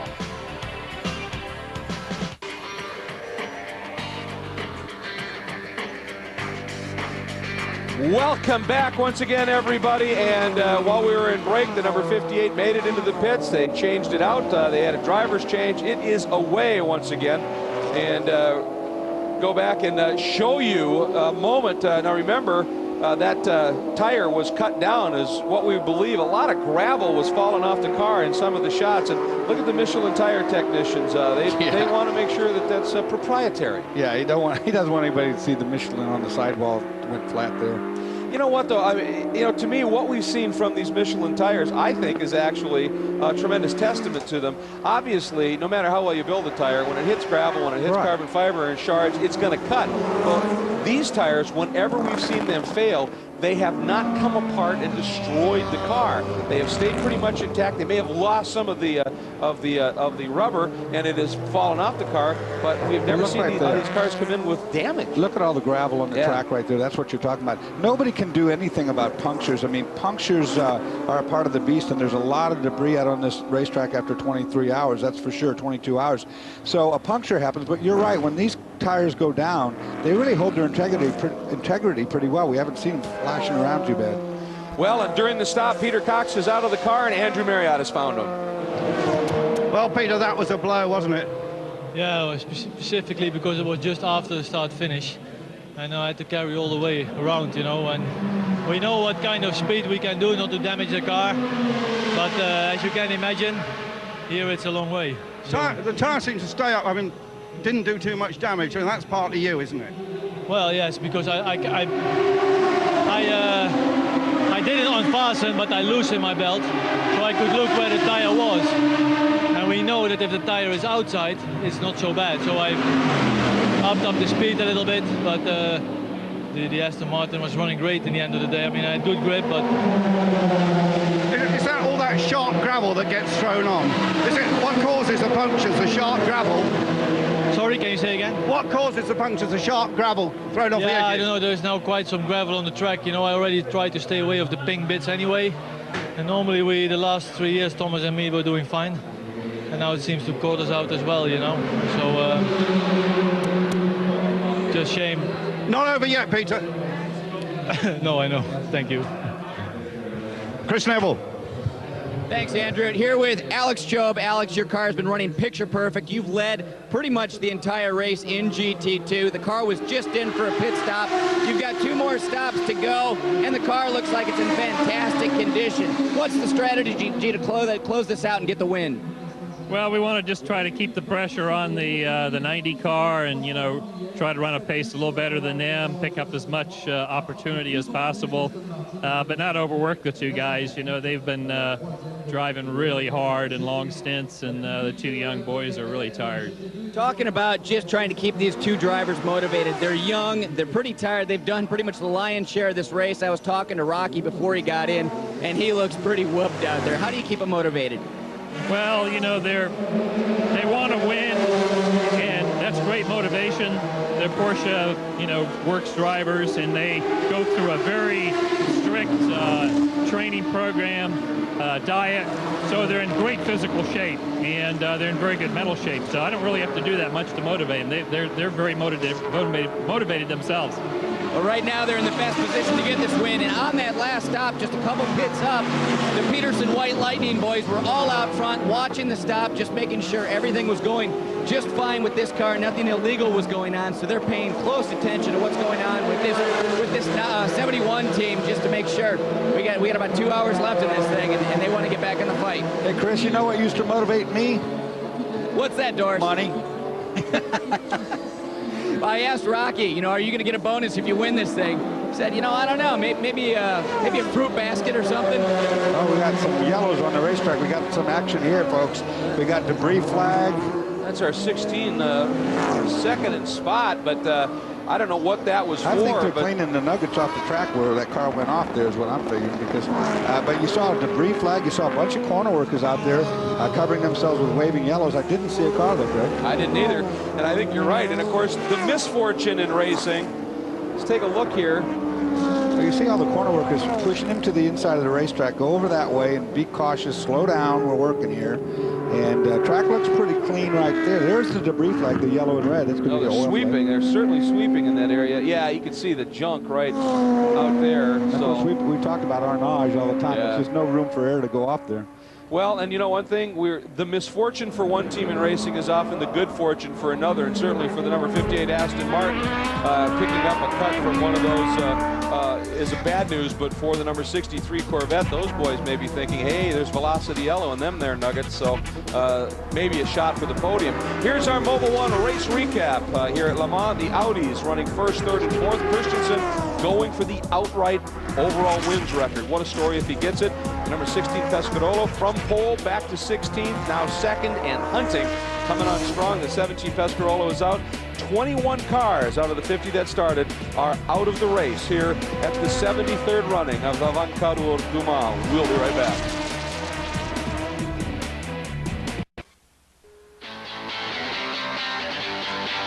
A 95-degree heat haze, shirts off, umbrellas out. Might well be a look at the Côte d'Azur down on the Mediterranean coast here in the south of France.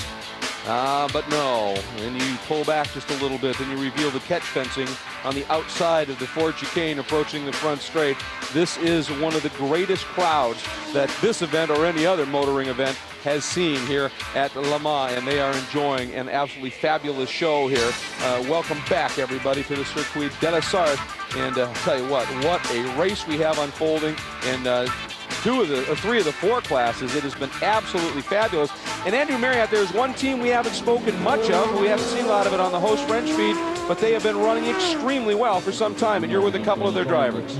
That's Team Jota, and they are in an incredible sixth place there. Rook is here. Sam Hignett, the youngest of the drivers here. Sam, this is a dream debut for you at Le Mans. Yeah, absolutely. I think we're just proving what a little team with a big heart can do around here. What's your first impressions of the circuit? I mean, this is a magnificent circuit. You obviously dreamed about it as a boy.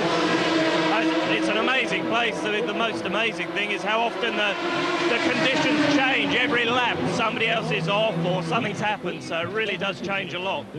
Now, your team owner, the man who supported your career, of course, is John Stack.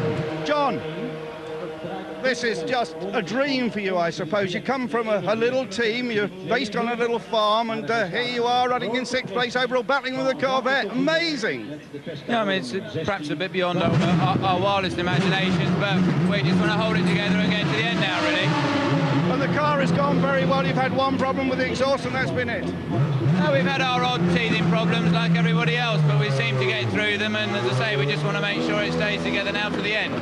Now, of course, you have got three drivers, and a word for your Japanese. Kawasari's done a great job. Yeah, he has. He's done a fantastic job, as has Sam, and I've sort of filled in as and when I'm called in, really. Well, for a gentleman driver, I think you win the prize as the best gentleman driver. You've done some great lap times. That would make a change. Sam, what will this mean to you if you can get it to the finish? Oh, it's just great. It gives us a good standing to come back and do better next year. Well, that's it. Well, the little team that really can down here, Team Jota. And, yeah, we had a few nuggets of information from them. All right, thank you very much, Andrew. And while that interview was going on, you saw the number 58 Aston Martin come through the Ford chicane onto the front straight, and then in the back of the shot, you saw this car, the number 63 Corvette. That is the margin in the battle for the final podium spot, third in the GT1 division. The margin officially 7.6 seconds as a result of the problems for the 58 Aston Martin. That final podium spot well and truly up for grabs. And when we come back, the battle for the overall podium, the top step between the Pescarolo and the Audi, will be visiting with Emanuele Collar.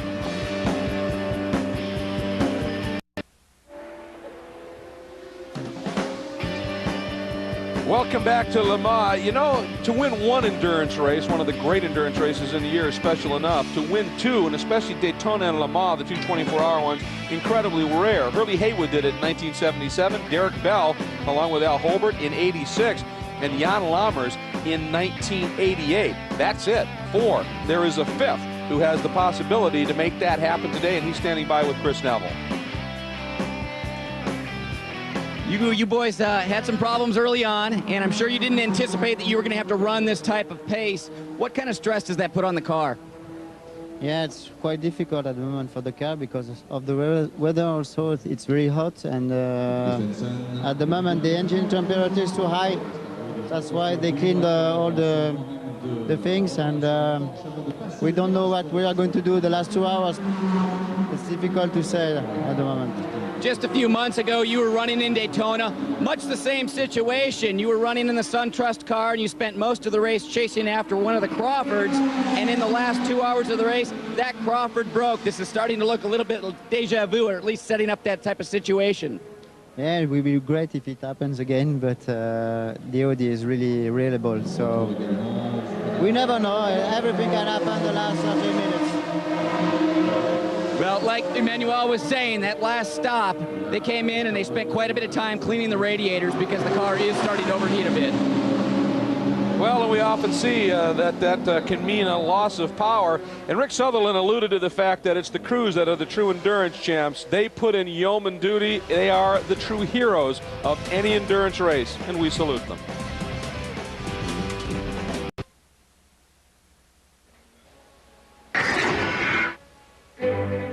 It's extraordinary to think where this event started and how far it has come. But one thing remains the same. Since 1923, French country roads become one of the world's best racetracks every year. The traditional sprint to the car Le Mans style start may no longer be a part of the event, but the same spirit, passion and emotion to be the best on this 8.5-mile track for 24 hours is still the driving force. The view for the drivers remains the same, exhilarating. The clock still ticks for the same duration. The faces, names and cars may have changed, but the motivation to be etched in Le Mans history is unparalleled. To win the French Classic is simply a driver's dream.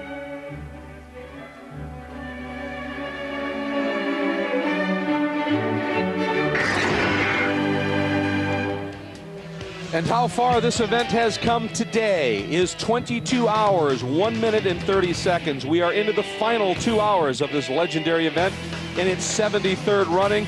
And once again, the artists here, the drivers and the teams have painted another masterpiece we are right in the middle of. Let's take a look at our class leaders in each of the 4 divisions. The top 3, it is Tom Christensen.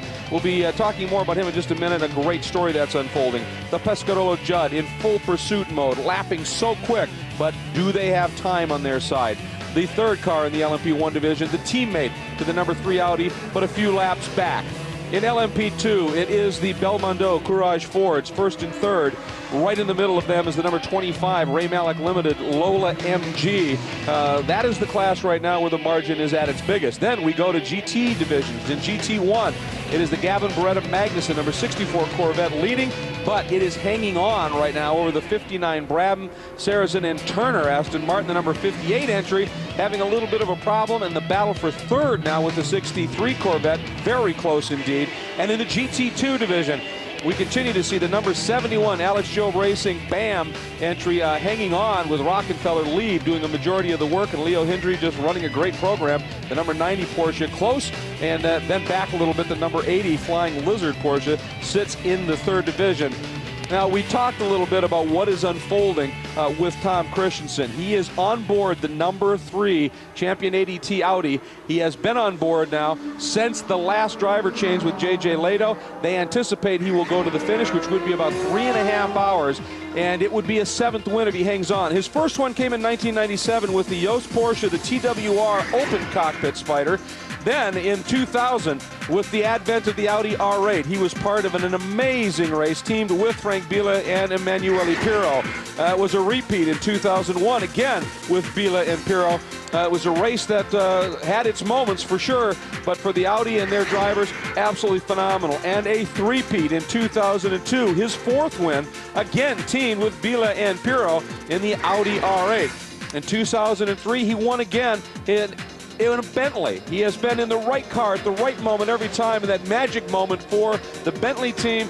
Again, Christensen in the seat when it was to be the right one to achieve victory here. And now his last win last year back in the venerable Audi R8, team with CJ Ara, Dindo Capello, and Christensen himself. That one may be the biggest surprise of the bunch. That was not the Team Velox sort of factory entry, if you will, and it came through for the win and gave Christensen his 5th in a row, and just an absolutely stunning. That 5th in a row, Alan de Cadenet, as you joined us here in the booth, most all time, and he has a chance to go after Ricks.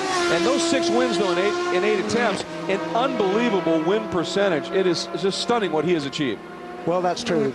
Strangely enough, way back, Wolf Bonato, you know, he only started this race 3 times, and 1928, 29, and 30, and he won it on every occasion. Did the hat trick, had a beer, and retired. But what Tom Christensen has achieved, no one will ever be able to take away from him. The guy's phenomenal, not just for being the driver that he is, but it does help when you can sort of influence where you might drive to. Right. As you said earlier, he's in the right place at the right time in that car at this track. And, well, it looks like he may well be headed for something else. I'll keep my fingers crossed. And Christensen continues to lap, and doing so on a clear track. He's usually down in the 342s in traffics, 344, 345. The Pescarolo entry is running in the mid to high 330s when things are happening. Now, the guy that Christensen is going after is the legend himself, Jackie Ickx. And Jackie Ickx has a tremendous amount of respect for what he calls the younger drivers, and he counts the Dane among them. I think it's more difficult today than it was. Maybe it's not as physical as it was in old times, but it's very demanding because there are so many great talents in motor racing. But there are still very few places to take. That means today really you have to be better than the others. 30 years ago, 40 years ago, great cars or sophisticated car or works car or fast car were only given to experienced people at the age of whatever, 26, 7, 8, 30, 32. Nobody would consider to give a fast car to somebody of 18 or 19 or 20. Today, it's full of people of 20, 21, 22, talented, or are real pure candidates for winning races. They are unbeatable. And they are unbeatable because they have the talent and they have no fear. And in this business, having no fear, it means nothing, it's impossible. Yeah, he's absolutely right. Of course, in Jackie's early days, mine too for that matter, he was born in 1945 in January. He's just turned 60, and the go-kart wasn't really invented. I think the invention of the go-kart has been one of the most phenomenal things to affect motor racing, because at the age of about, what, 3 or 4, 5 years old, you can start racing. I mean, there's kids out there with more racing experience than I've had in, 40 years. It's unbelievable. And our leader is in, Andrew.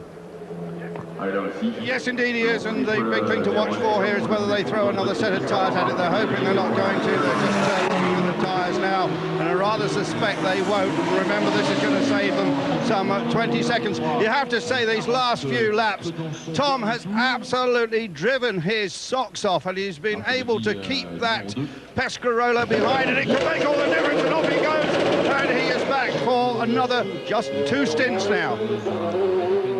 Well, the thing that is going to help him, along with that fast stop and not doing the tire change on the last lap, Bouillon could only pull a 3:44, 3 minutes 44 seconds, obviously well hung up in traffic, and that is the kind of break that the Audi wants right now to help ensure that it has the margin at the finish. And Christensen, it's in his lap, it's in his hands, quite truly, and doing a fabulous job. Here's a look at our top 6 overall. Once again, 2 GT1 cars reside there.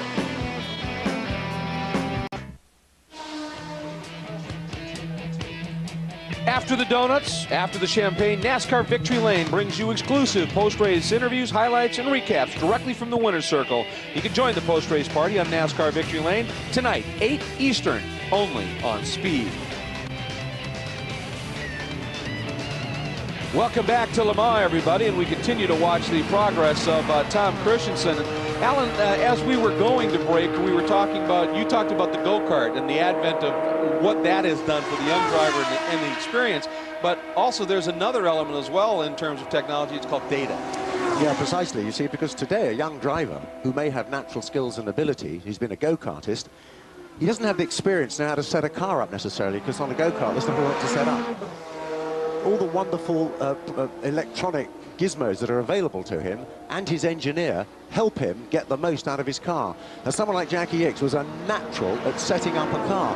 That's why he was so brilliant, and he could get the very, very best out of his car.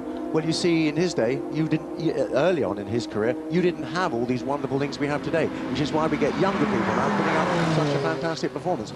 One of whom, by the way, I think is ready down there to talk to us, Timo Bernhard, who's driving a GT3 Porsche here.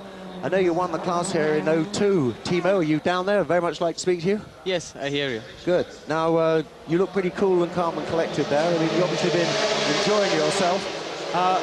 How's it been for you out there? It's obviously very hot out there, and it's not so easy. The night was not as cool as it was in the previous year, so no cool out for us. And I did double stints, and yeah, to get our stints done.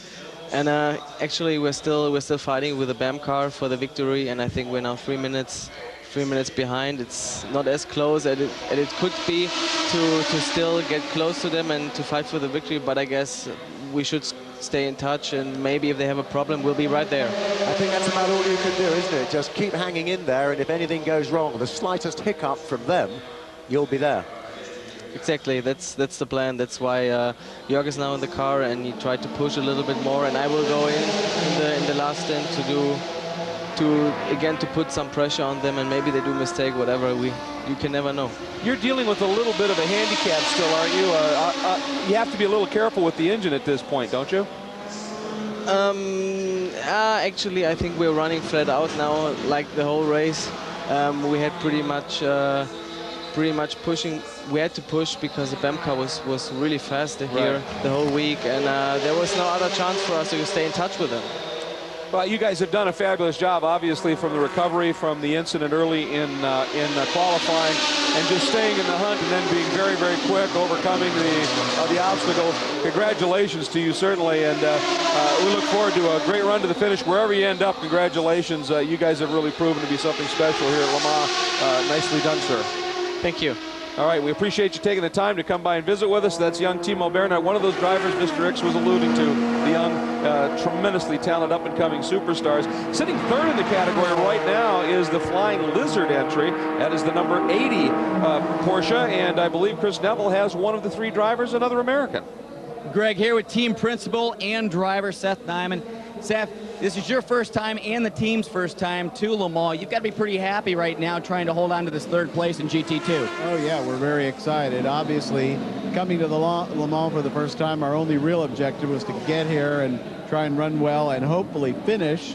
And we're still working on that plan, and to be in third place, though, is an added bonus for sure. You had a couple problems early on, which put you a couple laps back, but you're right in this hunt for the podium. And this is a team that doesn't have any Porsche factory drivers. You got 2 cars in front of you that are full of Porsche factory drivers and a car behind you right now. Do you think that kind of puts you at a disadvantage? Well, I think, no, I don't think it does. I mean, obviously, the cars in front of us, Timo, Mike Rockefeller, Mark Lee, Bjorg, etc., they're great drivers. But I think Johannes Van Overbeck and Lonnie Petschnik have shown that they can match their pace under the right circumstances, and so far that's what's been happening here.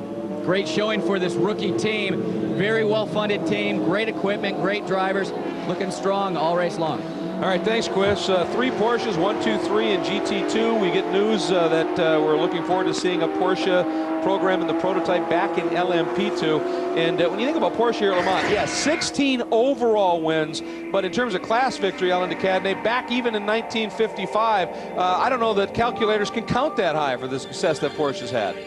Well, yeah, you're absolutely right. I mean, they kicked off in the early 1950s there with their little coupes, little 356As, and then these 550A Spiders came in, and they completely and utterly revolutionized the light prototype way of racing cars, because these things weighed nothing and they were super reliable, and you knew they'd finish, and the bigger cars only had to just take a bit of a hiccup and those little Porsches would be in there. And back in this era, one of the real prize trophies at this event was something called the Index of Performance, which the Porsches regularly won, correct? That they did, absolutely. It was a weight versus horsepower and engine capacity, and they regularly won it. They were absolutely brilliant at it. Their engineering has always been superb. That's Mike Hawthorne, by the way, in the middle there.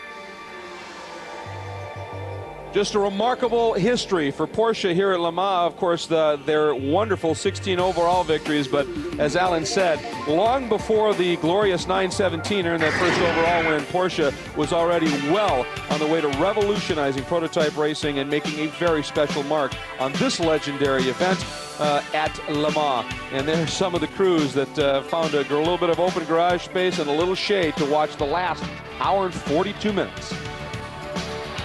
Your day is done now. You got out of the car for the last time. How do you feel? It looks as if you're going to finish third. I mean, do you feel disappointed? What do you feel? Well, third at Le Mans is a fantastic result in anyone's book. There's no question about that. There's a tinge of disappointment, I would have to say, if we do end up finishing in that position, because I think we had the capability for something a little bit better. However, that's the way Le Mans sort of shuffles the dice sometimes. It runs with you sometimes, sometimes it doesn't. Part of the reason for that was when you went off. We don't really know, we didn't have the mystery solved. What happened when you went off earlier on? It was at the end of a triple stint on the tyre, and it was actually my in-lap. And coming into the second chicane, it locked the right front just momentarily. But then on the straight afterwards, what I thought was pickup of the tyre came through the louvers and the bodywork, but in reality it was actually the whole tread of the tyre that came off. And so next time I turned into a left-hand corner, which was in Indianapolis, I was driving on a steel belt instead of some rubber. Alan, you'll be back here to try and win this next year for your second time. Yeah, I've been 1, 2, 3 in the podium if we manage to finish third here today. And I'd like to get that centre one. That's the nicest part of it all. Thank you. What a great guy, isn't he? Yeah, magic little man, and I think he also had some stints there that he can feel very, very proud of. What a contribution to any professional team that guy is. We had a bit, just a little while ago, this was the car that was running second in the LMP2 division, the Ray Mallock Limited. That is the Lola MG, and had been having a very good run, and then it just got away coming into the Ford chicane. And then, this is the sad one, this is that dynamite little Zytek from Team Yoda that had been running so well. Pretty substantial off over in one of the chicanes. They were able to get the car out of the gravel and bring it in, and actually the damage there looks a lot less than I would have imagined, Alan, as we were watching that when it happened during a break. Yeah, it looked like a biggie to me. I mean, you can see it's pretty well smashed up, but again, that carbon fiber type bodywork, it can absorb. Oh, they're taking it back into the garage now, so obviously they've got a lot more work on that than they can just handle out in the pit, straight on the pit front there. But they will turn it around and they will get it back out, and then they will be still looking for a good, strong finish. And I think that team has done absolutely wonderfully here for a private team, privately funded. They've got the thing this far, and they will get it to the end of the race. It'll be a very emotional finish for them too. Well, here into the pits comes our second place car of Jean-Christophe Bouillon, and that car, we've been alluding to it, going to be the driver change here. They have been running some unbelievably fast laps, usually somewhere either side of 5 seconds a lap faster than the number 3 Audi. And keep in mind, this car also gets to carry an extra 10 liters of fuel compared to the Audi, but it has been making really a little bit shorter stints between fueling, and as a little bit confounding, obviously, that 5-liter Judd, when it's at full sun, a thirsty little lump. Yeah, I think probably that's the case. And I don't know whether the engine management system that goes with it is... Oh! Uh-oh. Huge development. The car going into the garage, the Pescarolo Sport entry that was in pursuit. As we were watching just a moment ago, you saw the number 3 go by in the hands of Christensen, putting that car a lap down.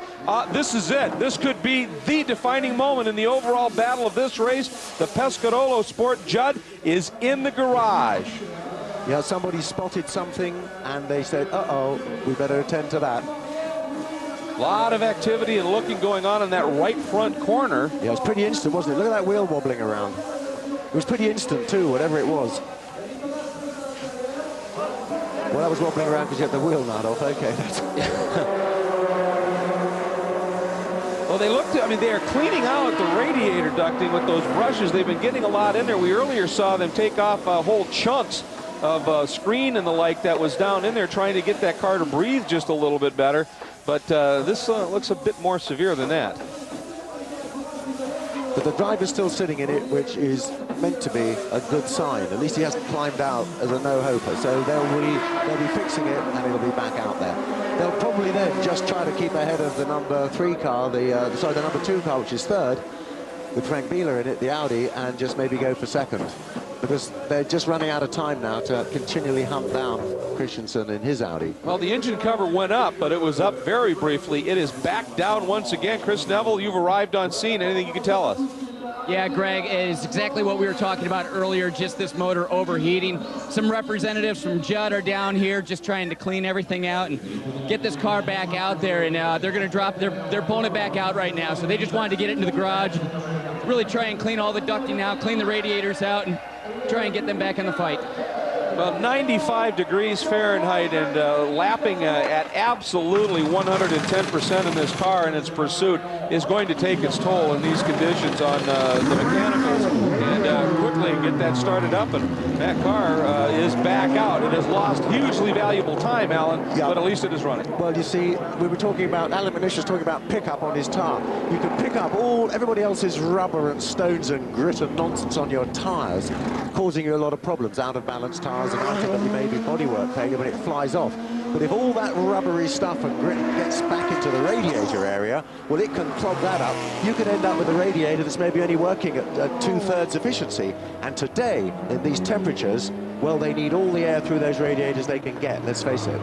Well, they weren't in there with just hands pulling that stuff out. They had scrub brushes, so obviously of great concern. Let's take a look at the top 3 in each of our 4 divisions running here. It's still Christensen out front now with even more time, a lap plus in hand.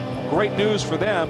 Still in second place is the Pescarolo Judd. Then the third place car remains the team champion ADT Audi in the LMP2 division with the spin from the number 25 Lola MG from Ray Malak. We now have the 2 Belmondo Courage Fords running 1-2. So some great French pride still possible there. And of course, Rick Sutherland, the American, in the lead car in that division. We move now to the GT classes. In GT1, no change. It is still the number 64 entry over 59 and 58 Aston Martins. That 59 stopped a little longer. They were just making sure the driver was cooled off. That is Turner. And in GT2, it's 71 and 90. The battle continues. Because we were there, Graham, weren't we, at the Rolex this year? We certainly were. I was there last year as well. Yes. And boy, did that rain. We don't have any chance of rain today, though what we do have is a GT2 leader. This is the number 71, blue and silver BAM and Alex Job racing car. It's Mark Leave has just vacated the seat, handing it back to Mike Rockenfeller. It sounds as though the car just stalled for a second. Yep, there he goes. Trouble for trouble for one of the Pescarolos. It's the 17 car. Soyela Yari once again has hit trouble in that car. Remember, he hit Scott Sellers very hard. He's lost the rear wing now. Was that cause or effect? We don't know. He's got some damage right side as well. And that car, he's going awfully quickly in such a damaged car there, Paul. He is, isn't he? He knows it's important and it's worth, you could suggest, taking the risk, because there's almost nothing to lose with this car now. It's a bit down, isn't it, at the right-hand corner, which makes you think he might have punctured a tyre somewhere.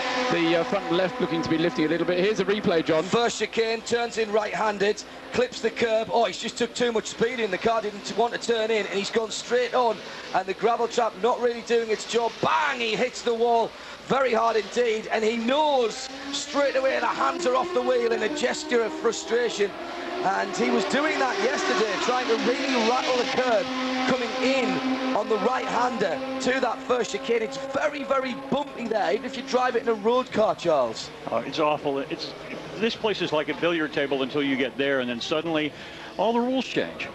And there's actually ripples in the surface between... It's a public road, truck, He's absolutely... Sebastian Loeb is saying exactly what I'm saying, is you turn in and then it gets really ripply and it just pushes straight on and bounces, and you could see him jiggling his hands to say that he was basically just getting terminal understeer. Meantime, the Aston Martin, number 58, the third-placed car in GT1, is in with Thomas Enger at the wheel. We're still waiting for Soyela Yari to come back. He's at Indianapolis at the moment and gets passed, ironically, by one of the Audis. That will have been Emmanuel Pirot that went by, and it was. And that means Emmanuel Pirot is another lap further away up the road, and that car looks particularly second-hand at the moment.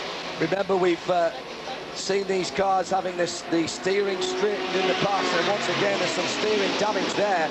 It seems as though these cars can't take... In fact, it was that car that Soyela Yari was in when he clouted the Penos at Arnage early part of the race and bent one of the steering arms. And again, it's exactly the same. He's having to put left-hand lock on, so the steering components not as they should be.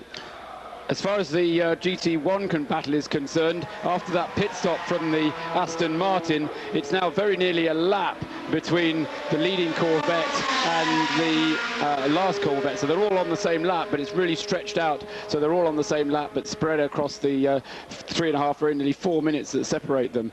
But the way that... Counted on fire in a rally car. I asked you, how many is Speed Channel? The answer is 1. Jim Roller, he's sitting upstairs at the moment. I've been upside down in a Jaguar. My own Jaguar. Yeah, but that's not a consequence of the activity you were conducting. Warren Hughes was my co-driver in that state. Yeah. At that point. He just didn't realise he was a co-driver. He thought he was a passenger having a nice, gentle drive in a Jaguar. The headlamp flickering again on JJ Leto's Audi R8, the swan song for the R8. Statistically, Paul, I mean, I can't remember what exactly it is, but I think it started something like 58 or 59 sports car races now, and it's won all bar, I think, 9 or 10 of them.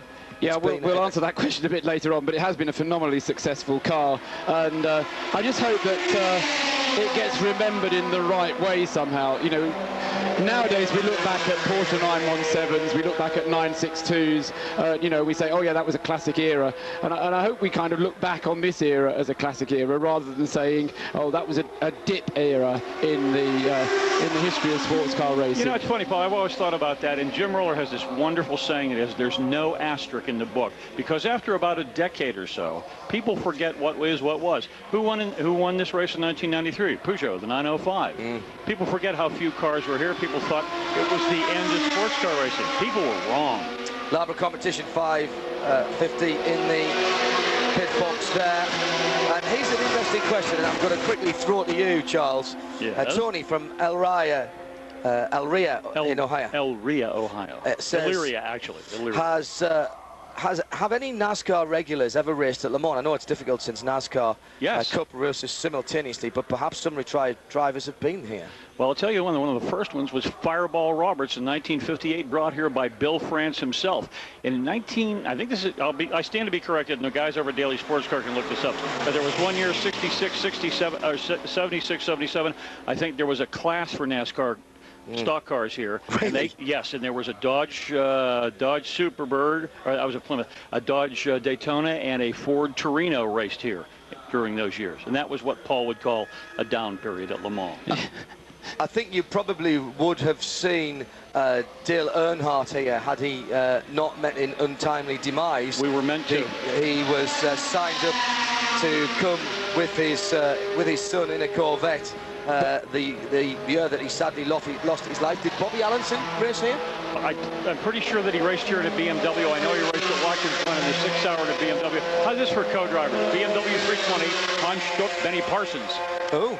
How's that for a team? The Jägermeister BMW. And just a final email in this section. Jim and Jackie Potts from Allentown, New Jersey, who are friends of Radio Le Mans. They came here in 2000.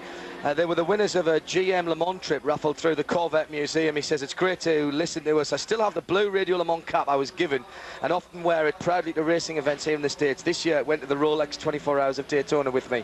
I wish I'd seen you wearing that because I would have walked up and said hello. That was great stuff. Audi's in third position overall, 3:47.1. Stefan Ortelli is in fourth place, again for Audi, this time for the PlayStation Oregon car. Sohail Ayari has just brought a damaged number 17 Pescarolo into the pit lane, and that car is being worked on feverishly. It holds fifth position, but only has a 3-lap advantage, 288 in fifth position to 286 for John Stack and the Zytek number 9 car in ninth position. In GT1, in sixth position, it's the number 9 car. In GT1, the 64 Corvette C6R continues to lap in 3:59, just sub 4-minute laps, but that'll do very nicely at the moment. 284 laps completed. Not Stefan Sarazan, but it's his dad, isn't it? Who is on Father's Day, who is chasing him down in the 59 car. The 59 Aston with Sarazan at the wheel, a 56.3 last time around, just a lap adrift at the moment from the Corvette. That'll go back to about 1:30 when he comes across the line. The Corvette of Ron Fellows is in third position in GT1 at the moment, so we've gone back to the club sandwich formation with Corvette Aston, because Pedro Lamy on the same lap as Fellows is in fourth place in GT1. In GT2, the 71 Porsche with Mike Rockefeller back at the wheel continues to lead the category. The Palm Alex Job racing car has been, hang on a second, I knock on wood, it's been metronomic for such a long time. Patrick Long is in second place, and that's been the same for some time with White Lightning Racing, second place for their GT2 Porsche. In third place in GT2, it's another Porsche, of course, and it is the 76 Narak car, and that again has been fairly static for quite some time. In LMP, I'm sorry, no, it's not. It's Van Overbeck and the Lizards. I've missed them out at the very top in 17th position overall. I've probably been panicking then when I've been doing the updates. The Flying Lizards, number 80, still in third position. In the LMP2 category, the 37 Courage Ford of Paul Belmondo still leads the category, notwithstanding all the problems. Their team car, the 36 car, back out of the pits, is in second position, but he is now, some do the mental arithmetic, 7 laps away from its team car.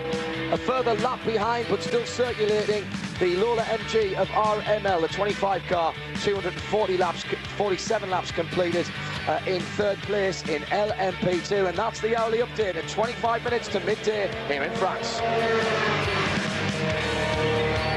Audi, 4-sprung Dirk Technic. Glow by glow, minute by minute. Full coverage of all the news with a great mix of classic music tracks, complete listening entertainment and information. There is no other. Radio Le Mans, 91.2 FM. As out goes the Pescarolo, and That's the 16 car. Collard came into the pit lane for his pit stop and stayed in the car. Yeah, exactly. So he got himself up. So it's waiting patiently on the pit lane for the Roll Centre Delara Judd to come in. The number 18 car, and Seb Loeb has had enough for the time being. He has vacated the seat to hand off in turn to, that will be Sohail Ayari, that's just got into the car. He was the hot shoe who took the start of this race for the 17 machine. I'm joined by Charles Dressing up here in the rapidly heating up greenhouse that we have here, and Paul Truswell. Yeah, it's warm, isn't it? Sebastian Loeb then, good stint for him. That car, number 17, despite various problems, still running in 5th place. So just take a step back and forget about the detail. Let's look at the overall pattern. Audi, Pescarolo, Audi, Pescarolo, and then the Zytek still running. It's had some more problems. It's had a couple of longer pit stops, only a little bit, 3-minute, 4-minute pit stops, instead of the normal 1.5 minute pit stops. But it's still there, going strongly in 6th place. And then behind that is the GT1 battle that I was referring to a few moments ago, with the Corvette leading 2 Astons, and then the second Corvette in 4th place in the GT1 category. So you've got everything there in the top 10 that you really need. And what have we got? 4.5 hours still to go of this. It's a long race. I feel fresh as a daisy. You look good, actually. I think we should go for 30 hours. Do you think so? I'm going to now hit you. I am Here, no, you sit still, do what you're doing. I'll go over and throttle Paul. I'll be right back. The X-Power Forum and the Self-Preservation Society guys, wish you were with you all. All the best to the team RML. Keeping up the MG mark, says Max. Canada, speed on cable, watching and listening very carefully. Charles, Tech Rouge. I could have sworn I saw a very frail contrail of smoke issue from the back of the Pescarolo as he heads down toward Tech Rouge. Right, we'll keep an eye on that. That is the 17 car. So Ayari just got into that machine and is getting up to speed on his first outlap. Just went past the restaurant. The restaurant, yeah. And he's coming down. Look at this, kilometres an hour, 313. That's what, 180, 190 miles an hour, thereabouts, before he turns into the first chicane. Not to be pedantic, 191.5. Not being pedantic at all. Sebastian Loeb, who is used to driving in difficult conditions, looks not too bad, it has to be said. Extremely fit young man. Rallying now, however, particularly World Championship rallying, I was going to say it's a 9-to-5 job, it's barely that. Most rallies, I suppose 4 or 5 hours of work during the day, over 3 days now. Not like the good old days, eh, Mr. Roller, who's listening upstairs. They just barely go into, never do any nighttime rallying anymore, any of that stuff, I don't know. It's, you know, this is, it's nice, easy stuff. 5, Kiel de Forest, in the dark, no pace, no. Upside down, on fire, with no gloves, no lunch. Because that's just the spectators. Yeah, absolutely. How many producers have been upside down? GT1 battle has just gone on and on and on, and as I say, they're all still there on the same lap, very close together indeed. Ooh, I think we need to just take a little, really take just a little breath to look to see what we've got on the track. JJ Leto still leads. 300 laps is completed. 298 for Collard in second place. 350 for JJ last time around. 338 for Collard. So that was a catching traffic in the middle of the Porsche curves kind of lap for JJ Leto. Emmanuel Pirro in third. 294 laps completed. 347 last time around. And the Stefan Johansson Audi in fourth place. That's the number 4 PlayStation car. 344.7. Now, for those of you here at Le Mans, the finals of the Le Mans European Championships, or the European Championships for Sony PlayStation 4, are actually underway in the village at the moment on the PlayStation stage. So if you can tear yourself away from the track, go and support Arthur, who's our English representative, British representative, and cheer him on, because there's a big prize up for grabs in that. And we'll have Henry Hope Frost talking about that a little bit later on. But Sohail Ayari rather sheepishly has brought that car onto the pit lane, and Graham Tyler is with the number 17 Henri Pescarolo as the man himself stalks around the front of the car, Graham, having a rather disenchanted look at the handiwork of young Ayari. Yeah, he's done an awful lot of damage to this car, John. We're not going to be able to get anywhere near it. The whole pit is instantly roped off by the French marshals. They're not going to let anybody in or near this garage. It doesn't matter if you've got a TV camera, a microphone or anything, you're not getting near it. So Ayari has brought the car in. I might just nick around the other side and see if I can have a word in the other garage. There's usually more than one way to skin a cat in this business. Good man. Henri is indeed leaping up and down on the other side, and I'm being ushered out of this garage as well, but we won't stand for that. We'll just go further near the back where they won't see me. The back bodywork is coming off. Oh yes, that's not right at all. The right rear suspension looks to be collapsed. This is going to be a big fix, gentlemen. It's going to be a big fix. Yes, we'll keep our eye on that. We'll be doing our race update shortly. We're waiting for an update from Henry, a sports update from up at PlayStation, actually. And Steve Packham says, what is the name of that song that you play when you're doing the race updates, the guitar bit? I can't think of it for the life of me. It is The Cult, of course. So if you're a Cult fan, you'll know that bit of tune, and it's the instrumental break. Let's just take a small break. The hourly updates are brought to you by Audi, celebrating 25 years of Quattro. Was asking about. JJ Leto leads 300 laps on the board, 350.6 last time around, 299 for Emmanuel Collard. He's only a lap and a bit behind now. Collard in the 16 car, 338.1 last time around, 294 for Emmanuel Pirro in the second of the ADT champion.